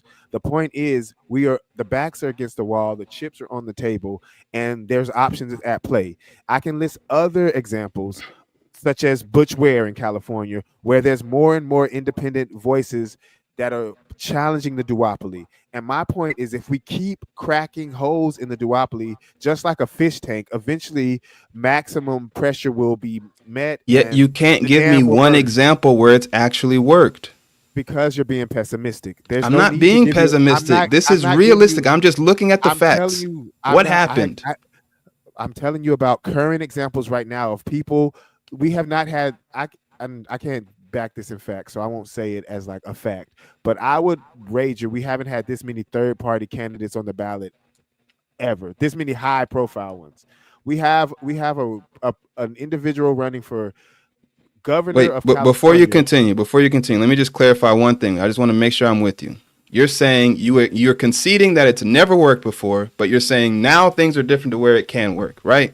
I'm not. No. Ross Perot is an example of it almost worked. It's Who? not that it hasn't. Ross Perot. He's an independent. He ran for president as an independent, but we won't have to get. It's Did he very become nuanced. president? It's because of other factors, which is why. I So said don't. It's very That's what I nuanced. said. If you don't have an example of it actually working, don't bring Just up these because I examples don't- of it my not friend, working. But just because it doesn't work completely doesn't mean you cannot learn lessons and find value. That's not what. That's not the point, though. That's like. It is a point because I'm No, saying a there is point, some- but not the point, because I'm asking, do you have an example of it working? The answer to that is no, right? correct. There's not an Okay, example of it thank working. you. Hold on. There's not an example of it working completely, but that does not mean it's not an example of it working at all. That's like you saying Working does would this mean car- that it actually creates a sustainable change and breaks the duopoly. As you're saying, that's is what your whole point of this being. We can break the duopoly by going third party. That's never happened. Yes, it has. Okay, give me that example. Of a third party that's Broken the duopoly. So you have to understand that all third parties don't start as third parties. And as much as you don't want to understand or hear that, this is the fact. For example, the Republican Party was a third party once upon a time. I'm sure you know that. Moreover, the Tea Party almost broke and formed its own party when it was fracturing and arguing with the Republican Party. But it didn't. Finally, You ever heard the old adage, almost doesn't count? Like, you can't bring me one example of it happening and working, but you claim you have one. Every one that you bring me is one of it failing. It's not failing because if you would listen to what the Tea Party was able to do, they didn't need to break away The from Tea the party. Party wasn't a third party. It was about to be a third party until It the wasn't. Republican Party. It Hear wasn't me. a third You party. see how you're interrupting me? It I'm was sorry for about- interrupting you because Hear you keep me. ignoring that point and trying to get around it. Hear me. It If you would hear wasn't what a I'm third saying, party. If you would hear my response, I am literally addressing what you just said. It was going to break off and become a third party until the Republican Party capitulated to its demands. Okay, It forced okay, the Republican okay. Party to shift. Oh, okay, Otherwise, okay. it was going to break off and do Okay. its own thing. Oh, okay. What was my response to this last time we talked about it? We didn't talk about this. We did. We literally had a whole discussion about this. Is what I'm saying. You're not hearing me. I We talked about this. the fact This that is they were how the part- system we is talked- built.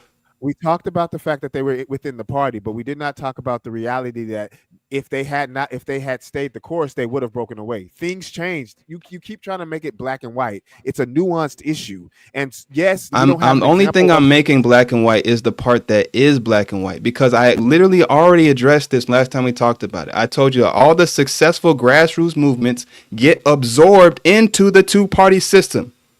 So With that's my point. the Tea Party, it never even broke free of the two-party system. So it's not an example of a third party. what you're saying is it gets absorbed, my friend. What you have to understand what like I don't think you understand what the Tea Party was. I It was very already much do it was understand what the Tea okay. It Party was was. already it was already a part of the Republican Party, as you Yeah. said. So what I'm telling you was happening is they were about to start a new coalition separate from the Republican Party, and they were pulling other Republicans to their side.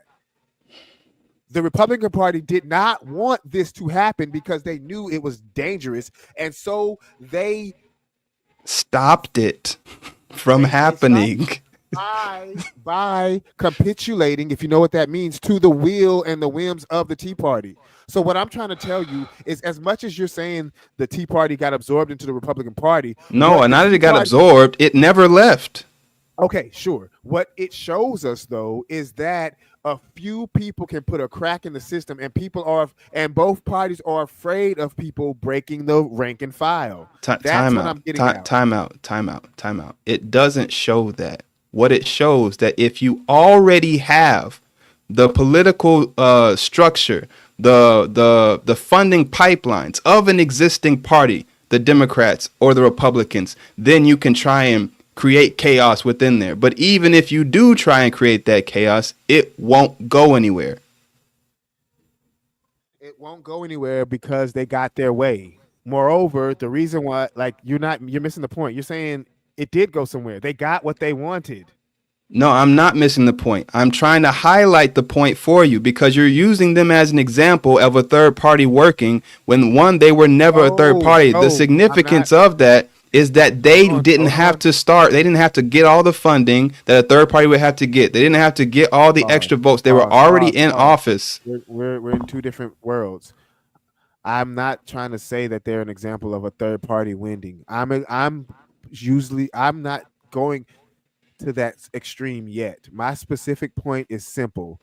They represent putting cracks in the duopoly. And when you put enough significant cracks in the duopoly, you can. Okay, so what crack was left in the duopoly? There was no need because they got their way. They made the Republican. They made the Republican Party change. They made the Republican Party change. The Republican Party was one form of racist warmonger, but with the adage of what the Tea Party wanted, they had to shift. Now they're shifting again with this MAGA movement, and you see, it's not stationary. Now that was never in question. Like the Republicans used to basically be the more liberal of the two. Used to be the Democrats were the ones who were conservatives. Things change. So, that doesn't matter. It's still two parties. But when you start forcing them to change, and when somebody actually stands 10 toes down, because if you would stop cutting me off and listen, there's another example of another small group trying to exact change. And as you said, they get absorbed. The point isn't whether or not they try or whether they get absorbed. The point is that they are a threat. And if we can get somebody who can stay the threat and stay on their morals and not pivot and not get absorbed, that crack will create enough tension to break the duopoly. We're not trying to destroy the system. We're just trying to break the duopoly. And you're trying to get this big win, and I'm trying to tell you, you don't need a win. You need more cracks. And there's more and more people cracking at the system because there's more and more people fed up with the system. So just watch, keep paying attention, and you'll see the third parties rising. Your pessimism isn't going to stop them from coming because they're coming. Because there's more and more people who feel like me. There's more and more people that are recognizing the military-industrial complex. Well, this is why I keep cutting you off, because you just drone on and on and on without letting me respond to any of your points. Like you want to make 10,000 points before I respond to anything. We'll go for it. This has nothing to do with pessimism. This is called realism. You can't give me a single example of this working, but you're saying it can work. That is delusional. Like by definition, it's delusion. It's ignoring the evidence and saying that I'm just going to believe in this regardless of the evidence, even though the evidence shows me that this isn't going to happen. You gave me zero examples of a third party breaking the duopoly. Zero. Hear me. I can't give you an example of a third party breaking the duopoly. Because it hasn't happened. Surprise. Correct. But This is what you don't hear. But however, there are clear and blatant examples of people challenging the duopoly and winning, people challenging the status quo and winning. And that's what we need, is more people to challenge it. Because for the longest, people have been too pessimistic, saying choose a side, get in where we can fit in, and not enough people were challenging it. Now people are. People have That's my been only challenging point. it for a very long time. There's a long history of independent parties running for various points of positions in the government. All right, that is not something new. Sure, there's probably more people now than we've ever at one point because of the current landscape. All it is just switching the label. They're not actually truly third party. They're not actually going to make any significant change. They're just trying to distance themselves from people who they feel like will hurt them politically. That's all it is. There's not some crazy third wave movement of this new political landscape. It's the exact same one we've been in. What is that? Like, I don't specifically. Say it again. I'm just trying to ask you to be more specific. I hear what you said, but I need specifics. The exact same landscape.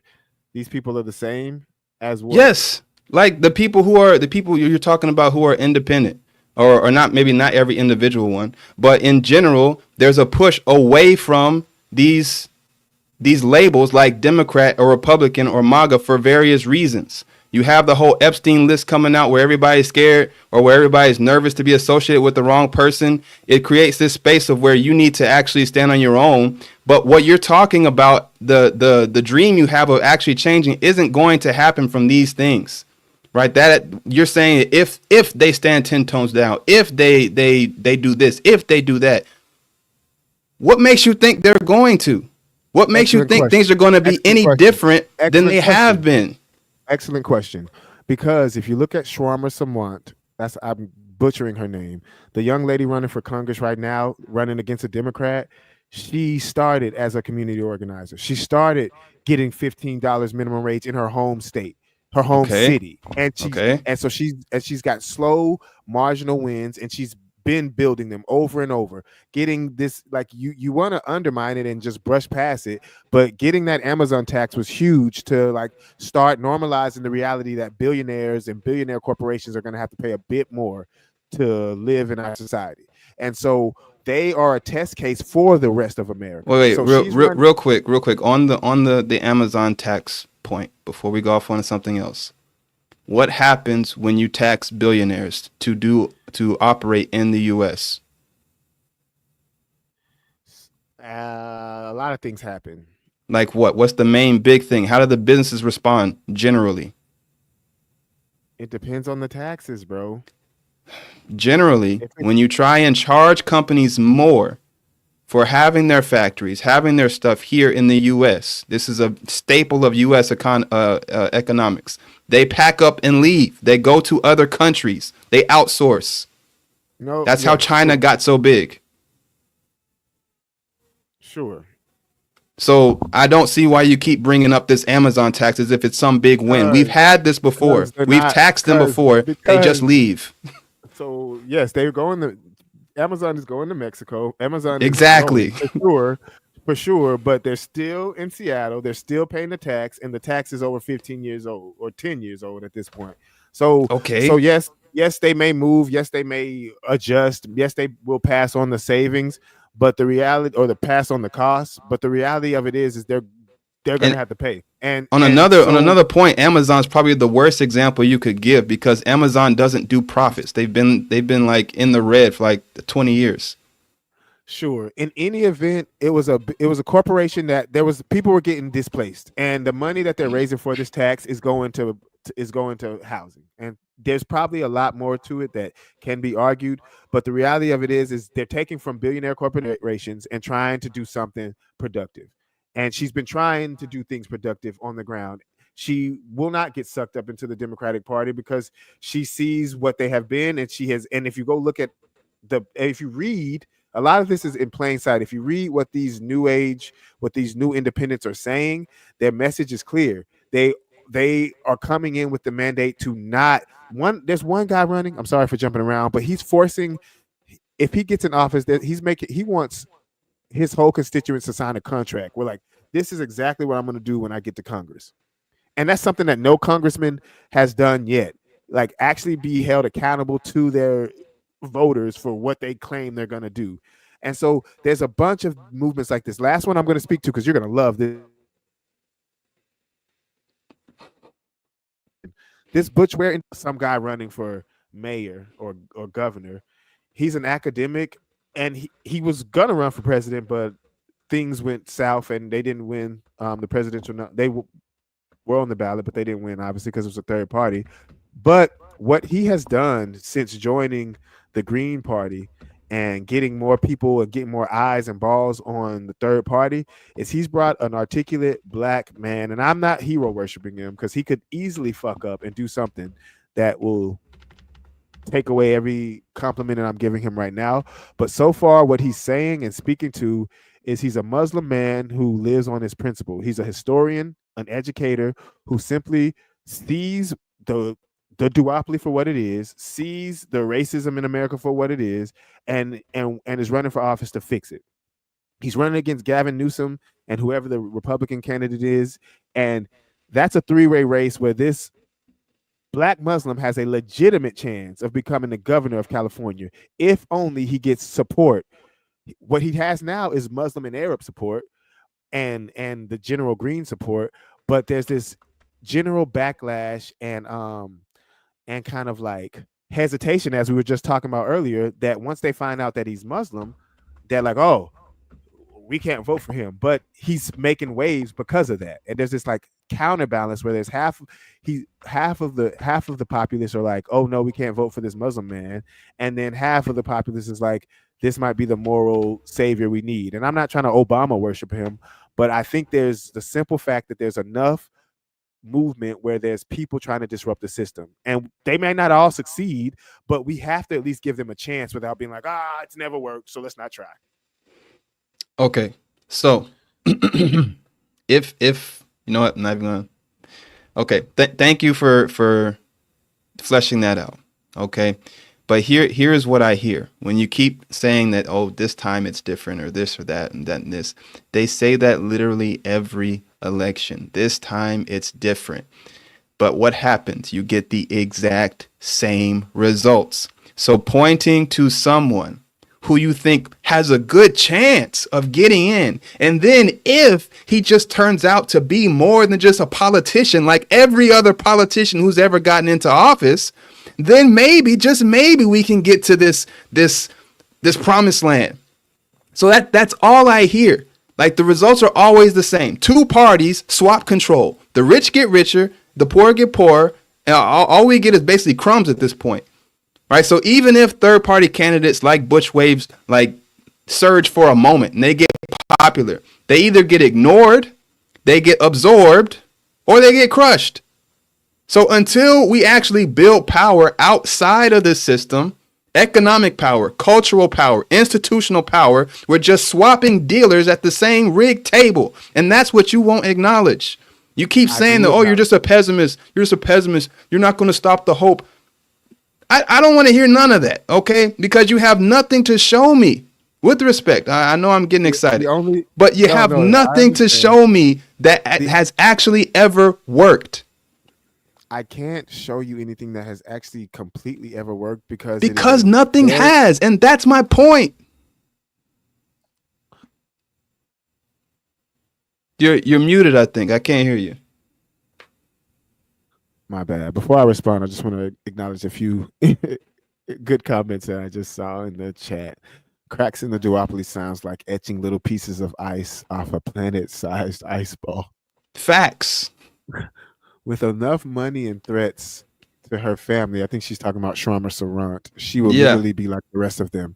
I adamantly disagree. I have heard this woman speak. I've seen her fighting for years. I pray that I hear your point, because I know families, and when your family's threatened, that changes things. And I know how this gets with the deep state.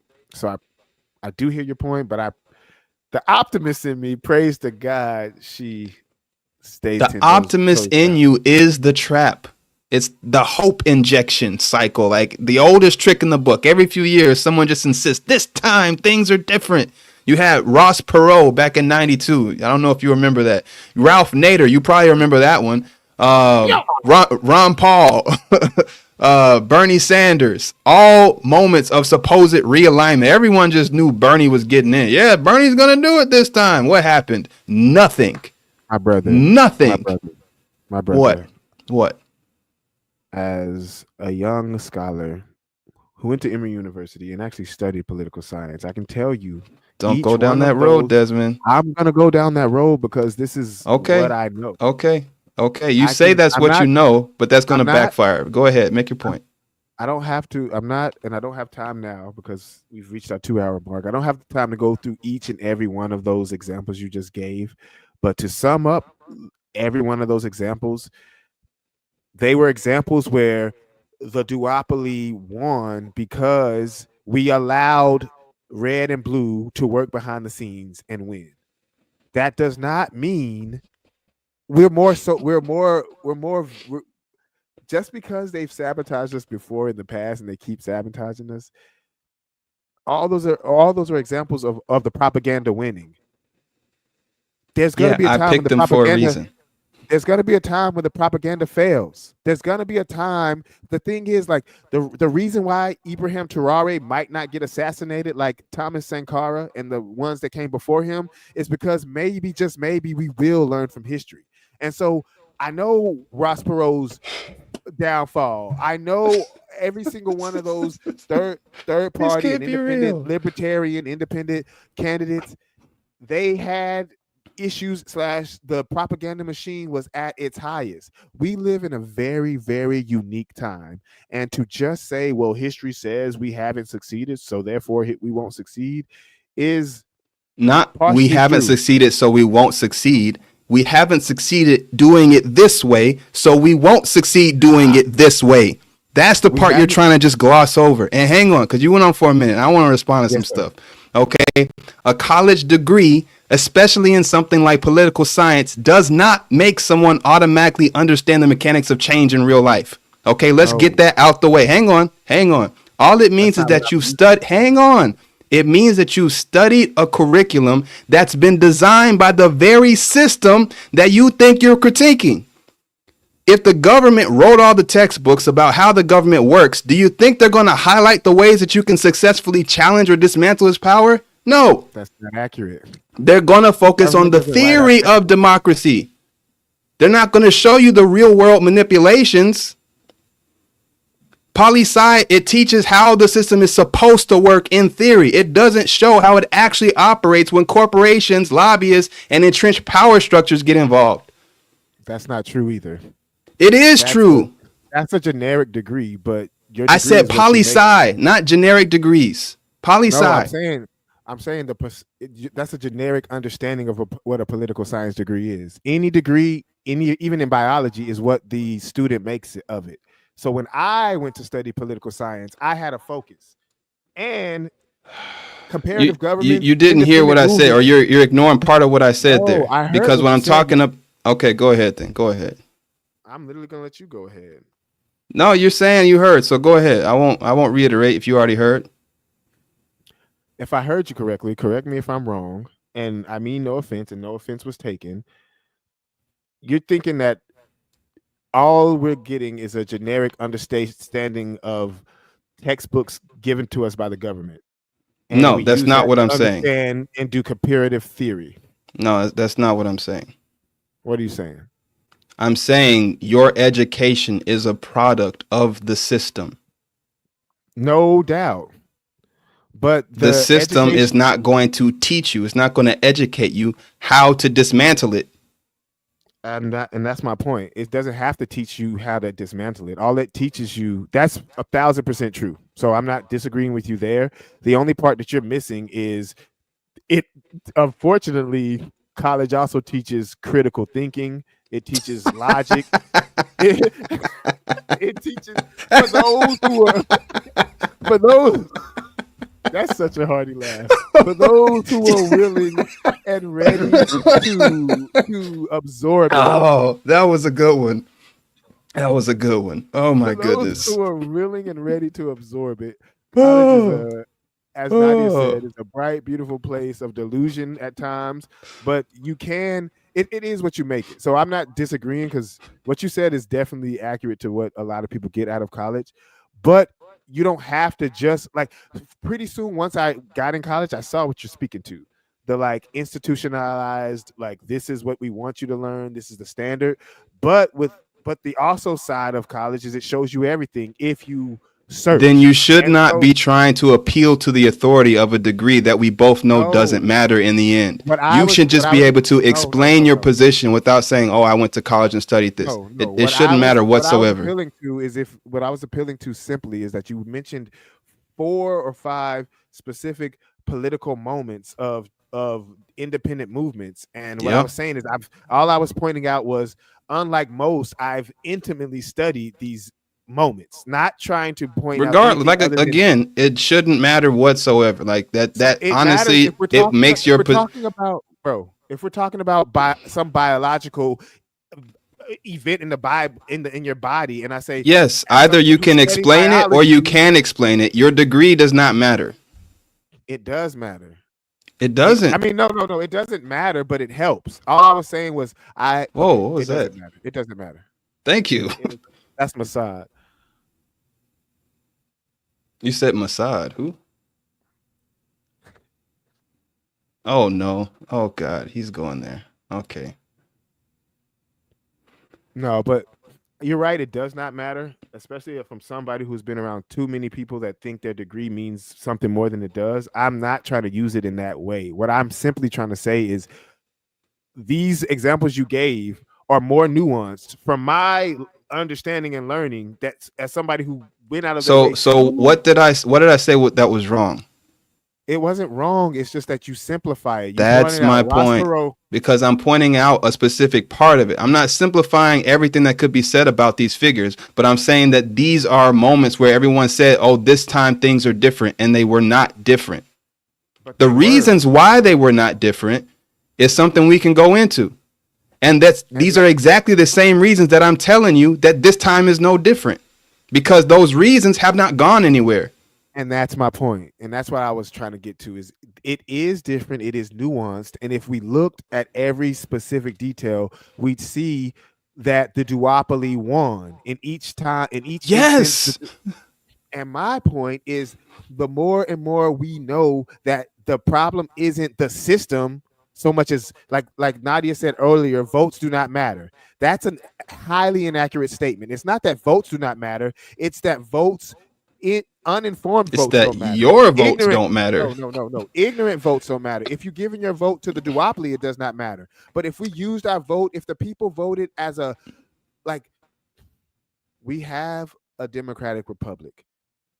What that means is that the people elect representatives to do stuff for us, but we still have to elect them. And what has happened is the propaganda, the pessimism has won to the point where we either don't vote or we concede one side of the duopoly. And all I'm saying now That's is not that even true. That's not even true. Do you actually are you actually thinking about what you're saying? Like look at the numbers of people who have been voting in the past few elections. We've hit like historical highs of people showing up to the polls. It did when Obama ran for president. that There was the was high. yeah, Then it that went was down and down and down. of course it goes down and down and down because what happened? People got disillusioned. They said, "You know what? We all showed up to vote." And what happened? What? It's not. What? You just said it's at an all-time high, and I said, yeah, we hit historic numbers like from 2008. Like what was it last year? Not yeah, what was it last year? Less than the year before is all I know. That okay, then you're not disputing my point here. You're just comparing it to the previous year. I'm talking about history.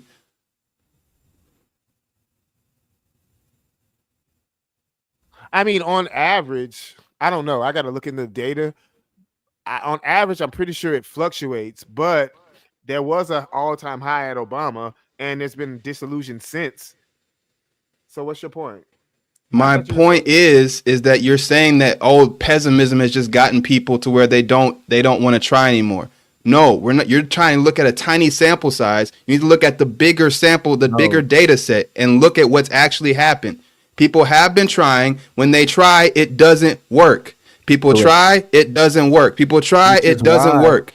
Which is why voting is at an all-time low. There was so It's many not at an all-time low. That's my point. You're looking at the past, 15 years and saying it's at an all-time low. Okay, We've been voting for a lot longer than that. Sure, but when you factor in percentages and when you look at it, matters the years before, because when you look at how engaged the electorate was 4 years before, they are more pessimistic. There was these are facts not from me, but from the statisticians that are looking at the research. There were voters that voted in 2020 that did not vote, and not just a few. Millions of voters sat out from both sides that were registered Democrats and registered Republicans. Yes, because we had two choices that both sucked. And people were finally saying, you know what? There's no point in that. And my point is, instead of being pessimistic about the duopoly, if we had all got behind the Green Party and got them 5%, they didn't want them either. Because of the propaganda of the duopoly that has separated us into that's an assumption. That's an assumption. I'm not saying there's no validity to that, but I am saying that you can't just assume that the only reason people didn't want that third party was because they've been brainwashed by the duopoly. There's a good chunk of people who look into these things, and even the Green Party does not appeal to what they want. It doesn't appeal to the direction they want to see the country go in. And so they wouldn't vote for the third party, even just to break up the duopoly. There are a percentage of that, I'm sure. But I promise you, my friend, the larger swath, and not just the Green Party's message per se, but the larger swath of America all agree. And by larger swath, I mean at least 40 to 60%, debatable, because the issues are more than one issue. So you can't get everybody to agree on all 5 of the issues. But on 3 basic issues, there's a populist message that Bernie Sanders has tapped into, that the Green Party partially taps into, that the Democratic Party plays with sometimes, that MAGA Party plays with sometimes. But if a real third party would stand 10 toes down, and the Green Party is starting to do that, and there's other parties that are trying on certain messages. If that's all I keep hearing is if and when, because it's happening now. It has never happened before. And in 20 years, it'll be too late for you to acknowledge that I was right 20 years ago. Yeah. There's been enough history for you to look back. This is what he was talking about in the video. That's why I couldn't believe you brought up learning from history. That's the whole thing I'm trying to get you to do right now, is learn from history. Stop beating your head against the same brick wall and wake up. Matthew, I'm completely awake. I have literally told you this time and time again. We are in no disagreement with how you see things. The only problem I have with how you see things is the ultimate solution. And we don't have to go into the specifics now, but I think this car can be fixed before we drive off into the sunset. That's literally what they want you to think. That's how they keep you stuck in the same position. Butch wave candidates are going to have to face this. Ballot access barriers, no mainstream media coverage, no institutional funding, no infrastructure. You can't vote without power. You're just begging.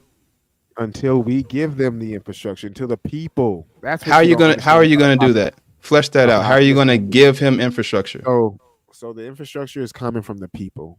What he has tapped into, thankfully, and what that other video is speaking to, is he has a large cohort of Muslims that are mobilizing.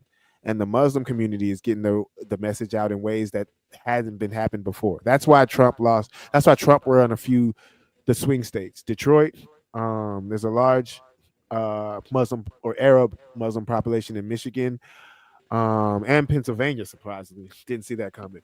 What I mentioned is really quick before you continue. What economic power are they using to back this up? The economic power so much is grassroots mobilization and community building. That's what the stage we're at right now. That's not economic power, though.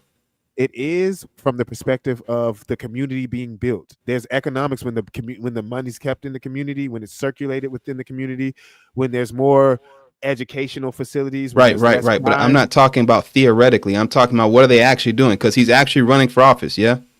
Yes, and so right So now there's a network of Muslims. Like, don't worry, right, and he'll what economic power does that network hold? Is what I'm asking. they are so before he entered. Give me 1 minute. Yeah, yeah. Before Go he for it. entered the presidential race with which Jill Stein was his running mate. She had, long story short, he entered the race and quadrupled her fundraising in like a month. And it was because of him and because of the Muslim community backing him and his message.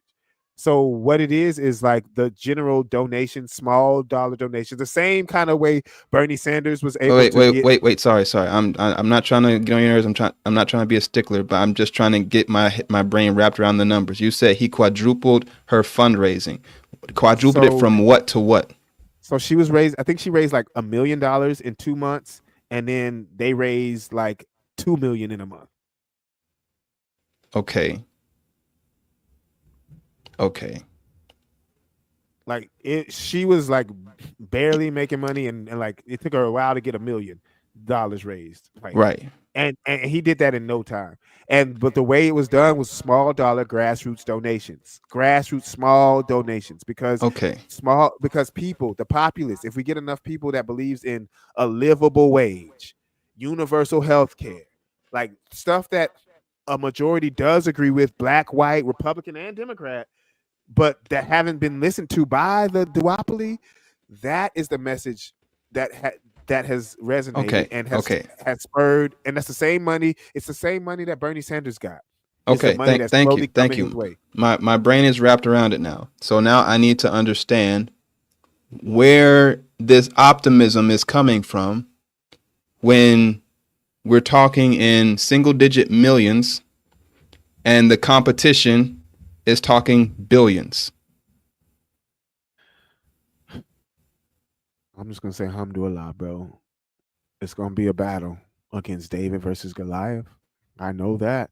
And I believe my part and our part is to get more awareness, to turn that 4 million into 8 million. Even if it's 8 million, I'm saying, like, let's say every person in America, even, that's being very generous. Every person in America who makes less than 6 figures wants a livable wage, and they all donate what they can to this one party. Then he'd win. If they did that, all it would take would be any one of the many billionaires who are on the other side to just outbid them. What do you mean? Outbid them. More money. Like, you can't compete with billions with just what little we can scrap together. Aren't you ignoring the message? That's implying that they didn't believe in the message that they just paid money into. These people should not be bought out if they believe in the message. That's a big if. That's a huge if. That's a huge if. And that's the pessimism. I don't have time to like. It's not pessimism. It's literally the history. Why would you vote against having if this third party is offering you a decent livable wage, universal health care, like basic income, like things that would make your life good, and then some Republican guy we already know the Republicans and the Democrats have fucked us for 90 years. Then some billionaire Republican comes and says, we'll give you all $100 not to vote for him. You think they're just gonna no, that's not what I'm talking about. Number one, just like outbidding them. Hang on. You've misunderstood me. Me completely. All right. Number one, I'm not talking about outbidding. Like, the one who's in the bidding would be us giving them the money. Right. We're not the ones receiving the bids. We're giving it. Okay. The bid would go to the candidate. And you're hoping that, hang on, because you didn't even understand the first time I said it. Okay. The bid is going to the candidate to, again, the same problems that we've run into before. They get into office and then turn heel on the very message they ran on. Okay, because they get in and either, even if they came in with good intentions, they realize, wow, this is a lot different than I thought it was from the outside. Or two, they're like, look, This money's looking nicer and nicer, and I got problems that need to be fixed today. And on the other side of that, you also have things like legislative gridlock. You got party sabotage, which happens all the time. Financial pressure, like they are built to neutralize threats.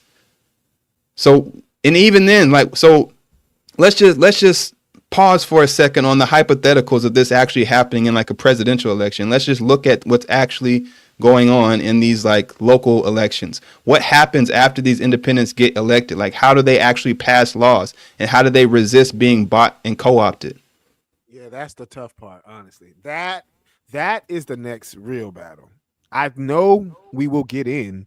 The battle is once we're in and we have our foot in the door, how do we get our foot from being blasted off by the duopoly? So I'm sober minded that this is an incredible uphill battle. All I'm saying is, for the first time, I think third parties have a viable chance. All those other examples you gave was not a viable chance because the duopoly had successfully. But you're saying that in hindsight. At the time, everyone said exactly what you're saying now. You're saying because it failed, they were going to fail anyway. But that's what I'm telling you. The system is designed to do these things. If a wave starts forming, the system either ignores it, they mock it, or they co-opt and crush it. And that's my hope, bro, that we just don't mock it and give it a sober look and see what happens. I'm not talking about us. I'm talking about the system itself does this. They'll ignore it until it becomes too big to ignore it. Then they'll mock it. And if mocking it doesn't work, then they'll co-opt it, or they'll just flat out crush it. You keep acting like the duopoly is afraid of third parties. That's laughable, honestly. They are not afraid of third parties. They feed off of third parties. They use them to like vent public frustration, and then they never give up any of their control. Believe me, like I hate to say you don't know what you don't know. And all I'm going to tell you to do to end this podcast is go watch. I don't know if you know who Angela Yee is, but she's a Democratic plant. Yeah, I know who Angela Yee is. Just go watch her Breakfast Club interview where she's the special guest on the Breakfast Club when they interview Butch Ware and Jill Stein when they were running for president in 2024. And what am I supposed to get from that? What you will see is if the Democratic Party, if third parties are no threat, then she should have just sat there and listened to these crazy third party fanatics just rant and rave about how crazy their party was. But what you'll see when you watch that interview is you'll see this vicious woman attacking this old little third party, telling them, oh, you're messing up, you're spoiling it for the Democrats. Like this whole idea, this whole argument, because that's what I just said, though. Did you even hear what I said? You're literally putting voice to what I just said they do. They feed off of third parties. They use them, listen to this part, to vent public frustration. But the third party isn't venting the public frustration. No, the duopoly is using them for that. They're getting the masses to get mad at the third party. You're ruining it for Democrats. That's what they're doing. And if you would listen to me and let me finish, that's not what happened. That's what you just said. That's what she says that they're doing. This Democratic plant accuses the Green Party of all of these nefarious, useless things. You're useless. Why are you even here? All this stuff to belittle them as the propaganda wants. Yes. But if you look in the comment section, if you see what the comment section is not a good cross section of what the world think or what the masses think. Okay, maybe not. It's not. Sure. But it is some people. And what you'll see, as much as you want to say it's not a cross section, what you'll see from the comment section and from anybody with a sober mind who watches that interview, it looks like, damn, why are they picking on this party that apparently is useless? It looks like it makes the Democratic Party look like a bully, and it makes them look incredibly bad and incredibly like angry for no reason. And that's how they are. And their true colors have finally come to roost that we all know. But now we've got to do something about it. Buddy, I think you're projecting a little bit there and giving people kind of like your point of view without doing a actual poll on what people actually think, because the comment section is one thing, but we know how vocal minorities work, right? That's not a foreign concept to you. Sure.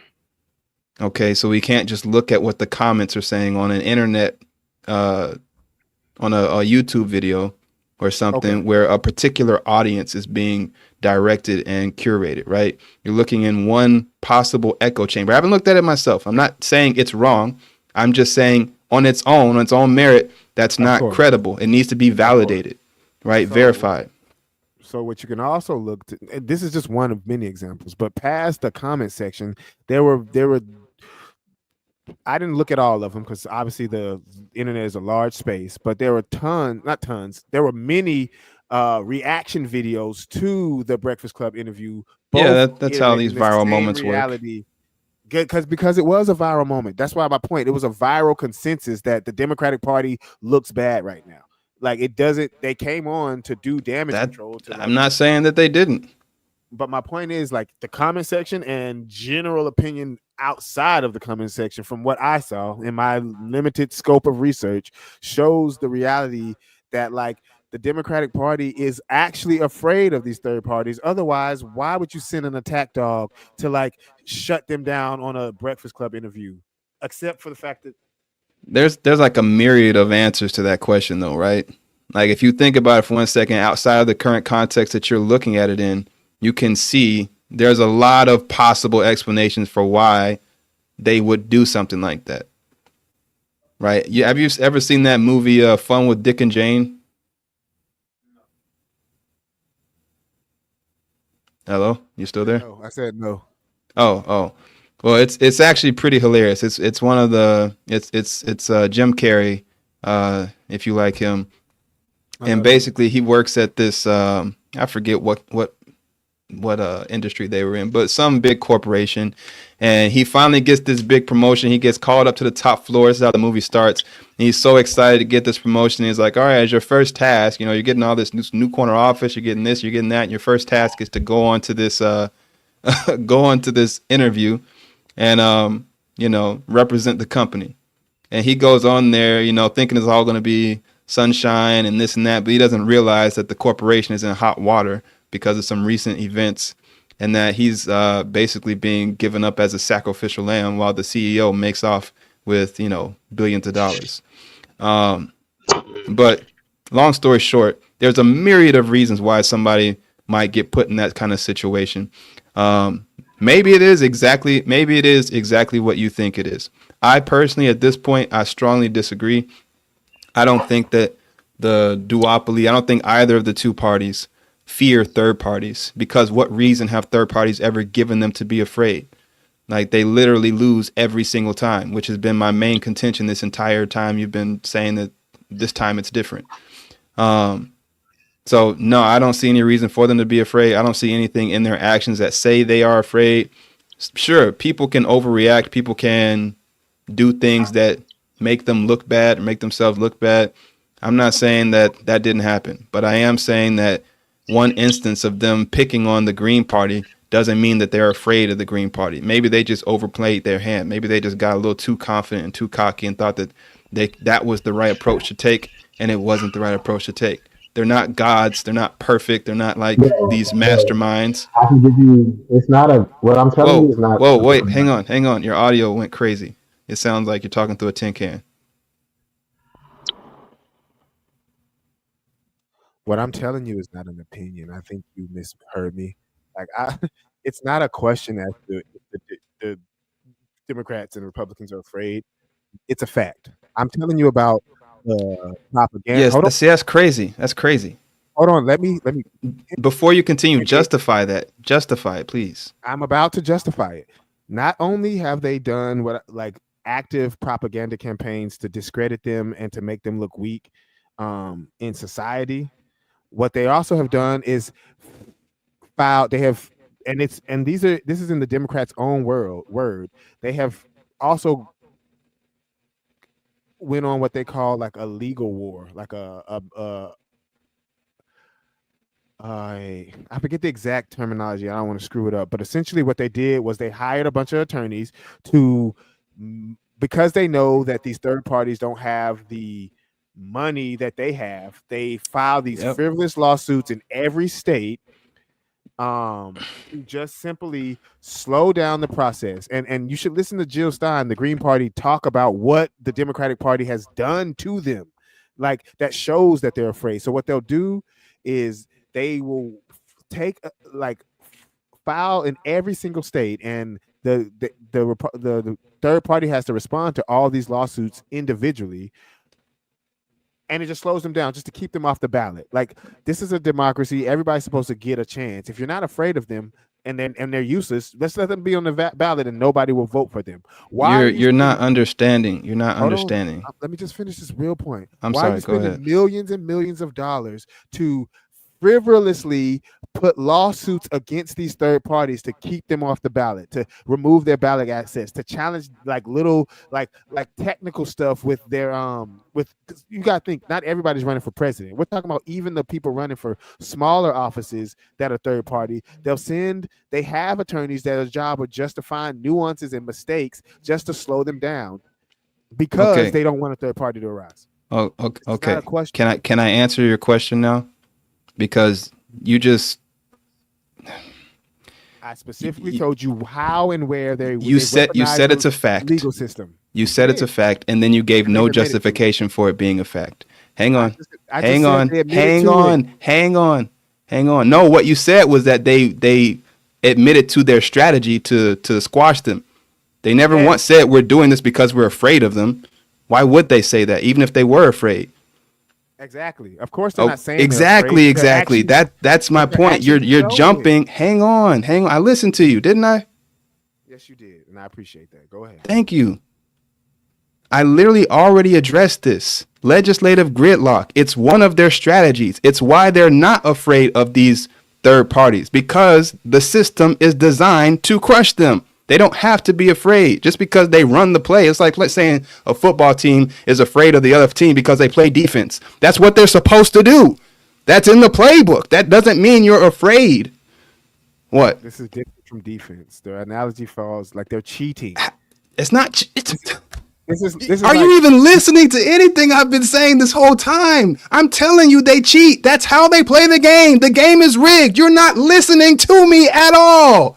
Bro, but what I'm telling you is that we know they're cheating, and if we keep telling more and more people, hey guys, they're cheating on us, let's stop. Let's not just not vote at all. Let's vote for something totally different. That's all I'm saying. We're not disagreeing. I'm hearing you. No, what you're saying is we know they're cheating, and we're telling people, hey guys, let's just play a little bit harder. No, let's just make a shift rotation. Let's just put somebody else in the lineup. No, guys, let's not. They're cheating, guys. Let's not play with them. Exactly. Exactly. Stop playing with them. You're still playing with them. What?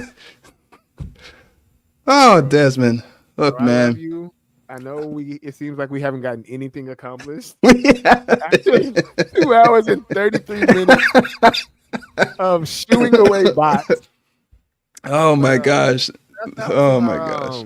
Shouts out to Malachi. I mean, you're back. I just want to let you know we had our first spammer today. First spammer.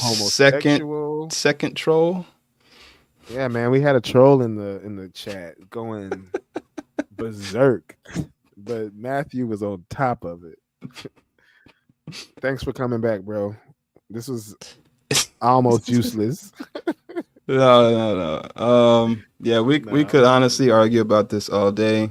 I think by the time. Quick, I do respect your optimism. I mean, your pessimism, because in the back of my mind, it's not pessimism. I'm not saying nothing will ever work. I'm not saying it's hopeless. I'm saying what you are doing, the strategy you are employing, does not work. History tells that. Common sense tells that. And all you need to do is adjust your strategy and stop doing the same thing. That's all I'm saying. It's not pessimism. It's realism. Respect. How about you get the gloves and we see how real it is? Happily.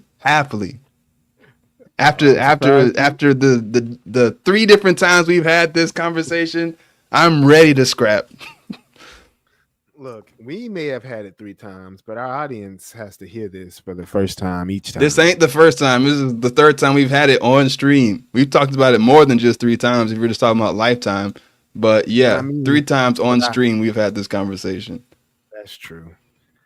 But you gotta admit, our stream audience varies from trolls to to homies. So I really thought he was gonna...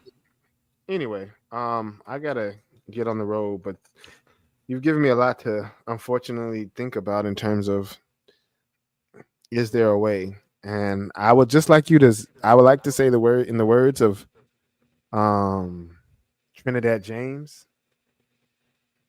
Don't believe me, just watch. Oh God. Okay. How long am I supposed to watch before I say I told you? Give me 2 years. That's it. All right. I'm setting a timer. I'm setting a 2 years reminder. from this date. In 2027. Yeah. August 2027. 3rd. That means you are going to abandon this foolish quest and join the dark side. Yeah. Yeah. By 2027, if we haven't gotten a significant independent person into Congress or at least a mayorship. Oh, Desmond. I'm done. I'm straight Nat Turner in this bit. I'm joking. Jokes. Whoa. I do not condone violence. I do not condone violence. And I don't joke. I mean, I'm just joking. I'm just joking. FBI, open up! Oh, get him! In all seriousness, I'm gonna hold out hope until I can't hope anymore. Bro, that's a waste of time and energy potentially. Let's just say hypothetically, I'm right? I'm 100% right, and this is not going to work. Just think of how much progress you could make down a different path in the time that you're spending beating your head against a brick wall. You know, bro, that's something I'm actually thinking about. Yeah, I might speed up that timeline depending on how this year goes, quite frankly. Yeah, man. By this time next year, hopefully, this will no longer be my problem. Alhamdulillah. And I've talked to a couple of people, and I won't be alone. Oh, no doubt. But with that said, I got to get out of here. I'm way over my time limit. Me too, guys. I'm sorry I kept y'all around for the... All good. As per usual, everyone, I wish you all the best. My Muslim brothers and sisters, I say assalamu alaikum. And to everyone else, I say may Allah guide you and may Allah bring you into his loving mercy and improve your lives in the best ways possible. Anything good I've said has come from Allah. Any mistakes I've made are from myself. And until the next time, peace. Peace, y'all.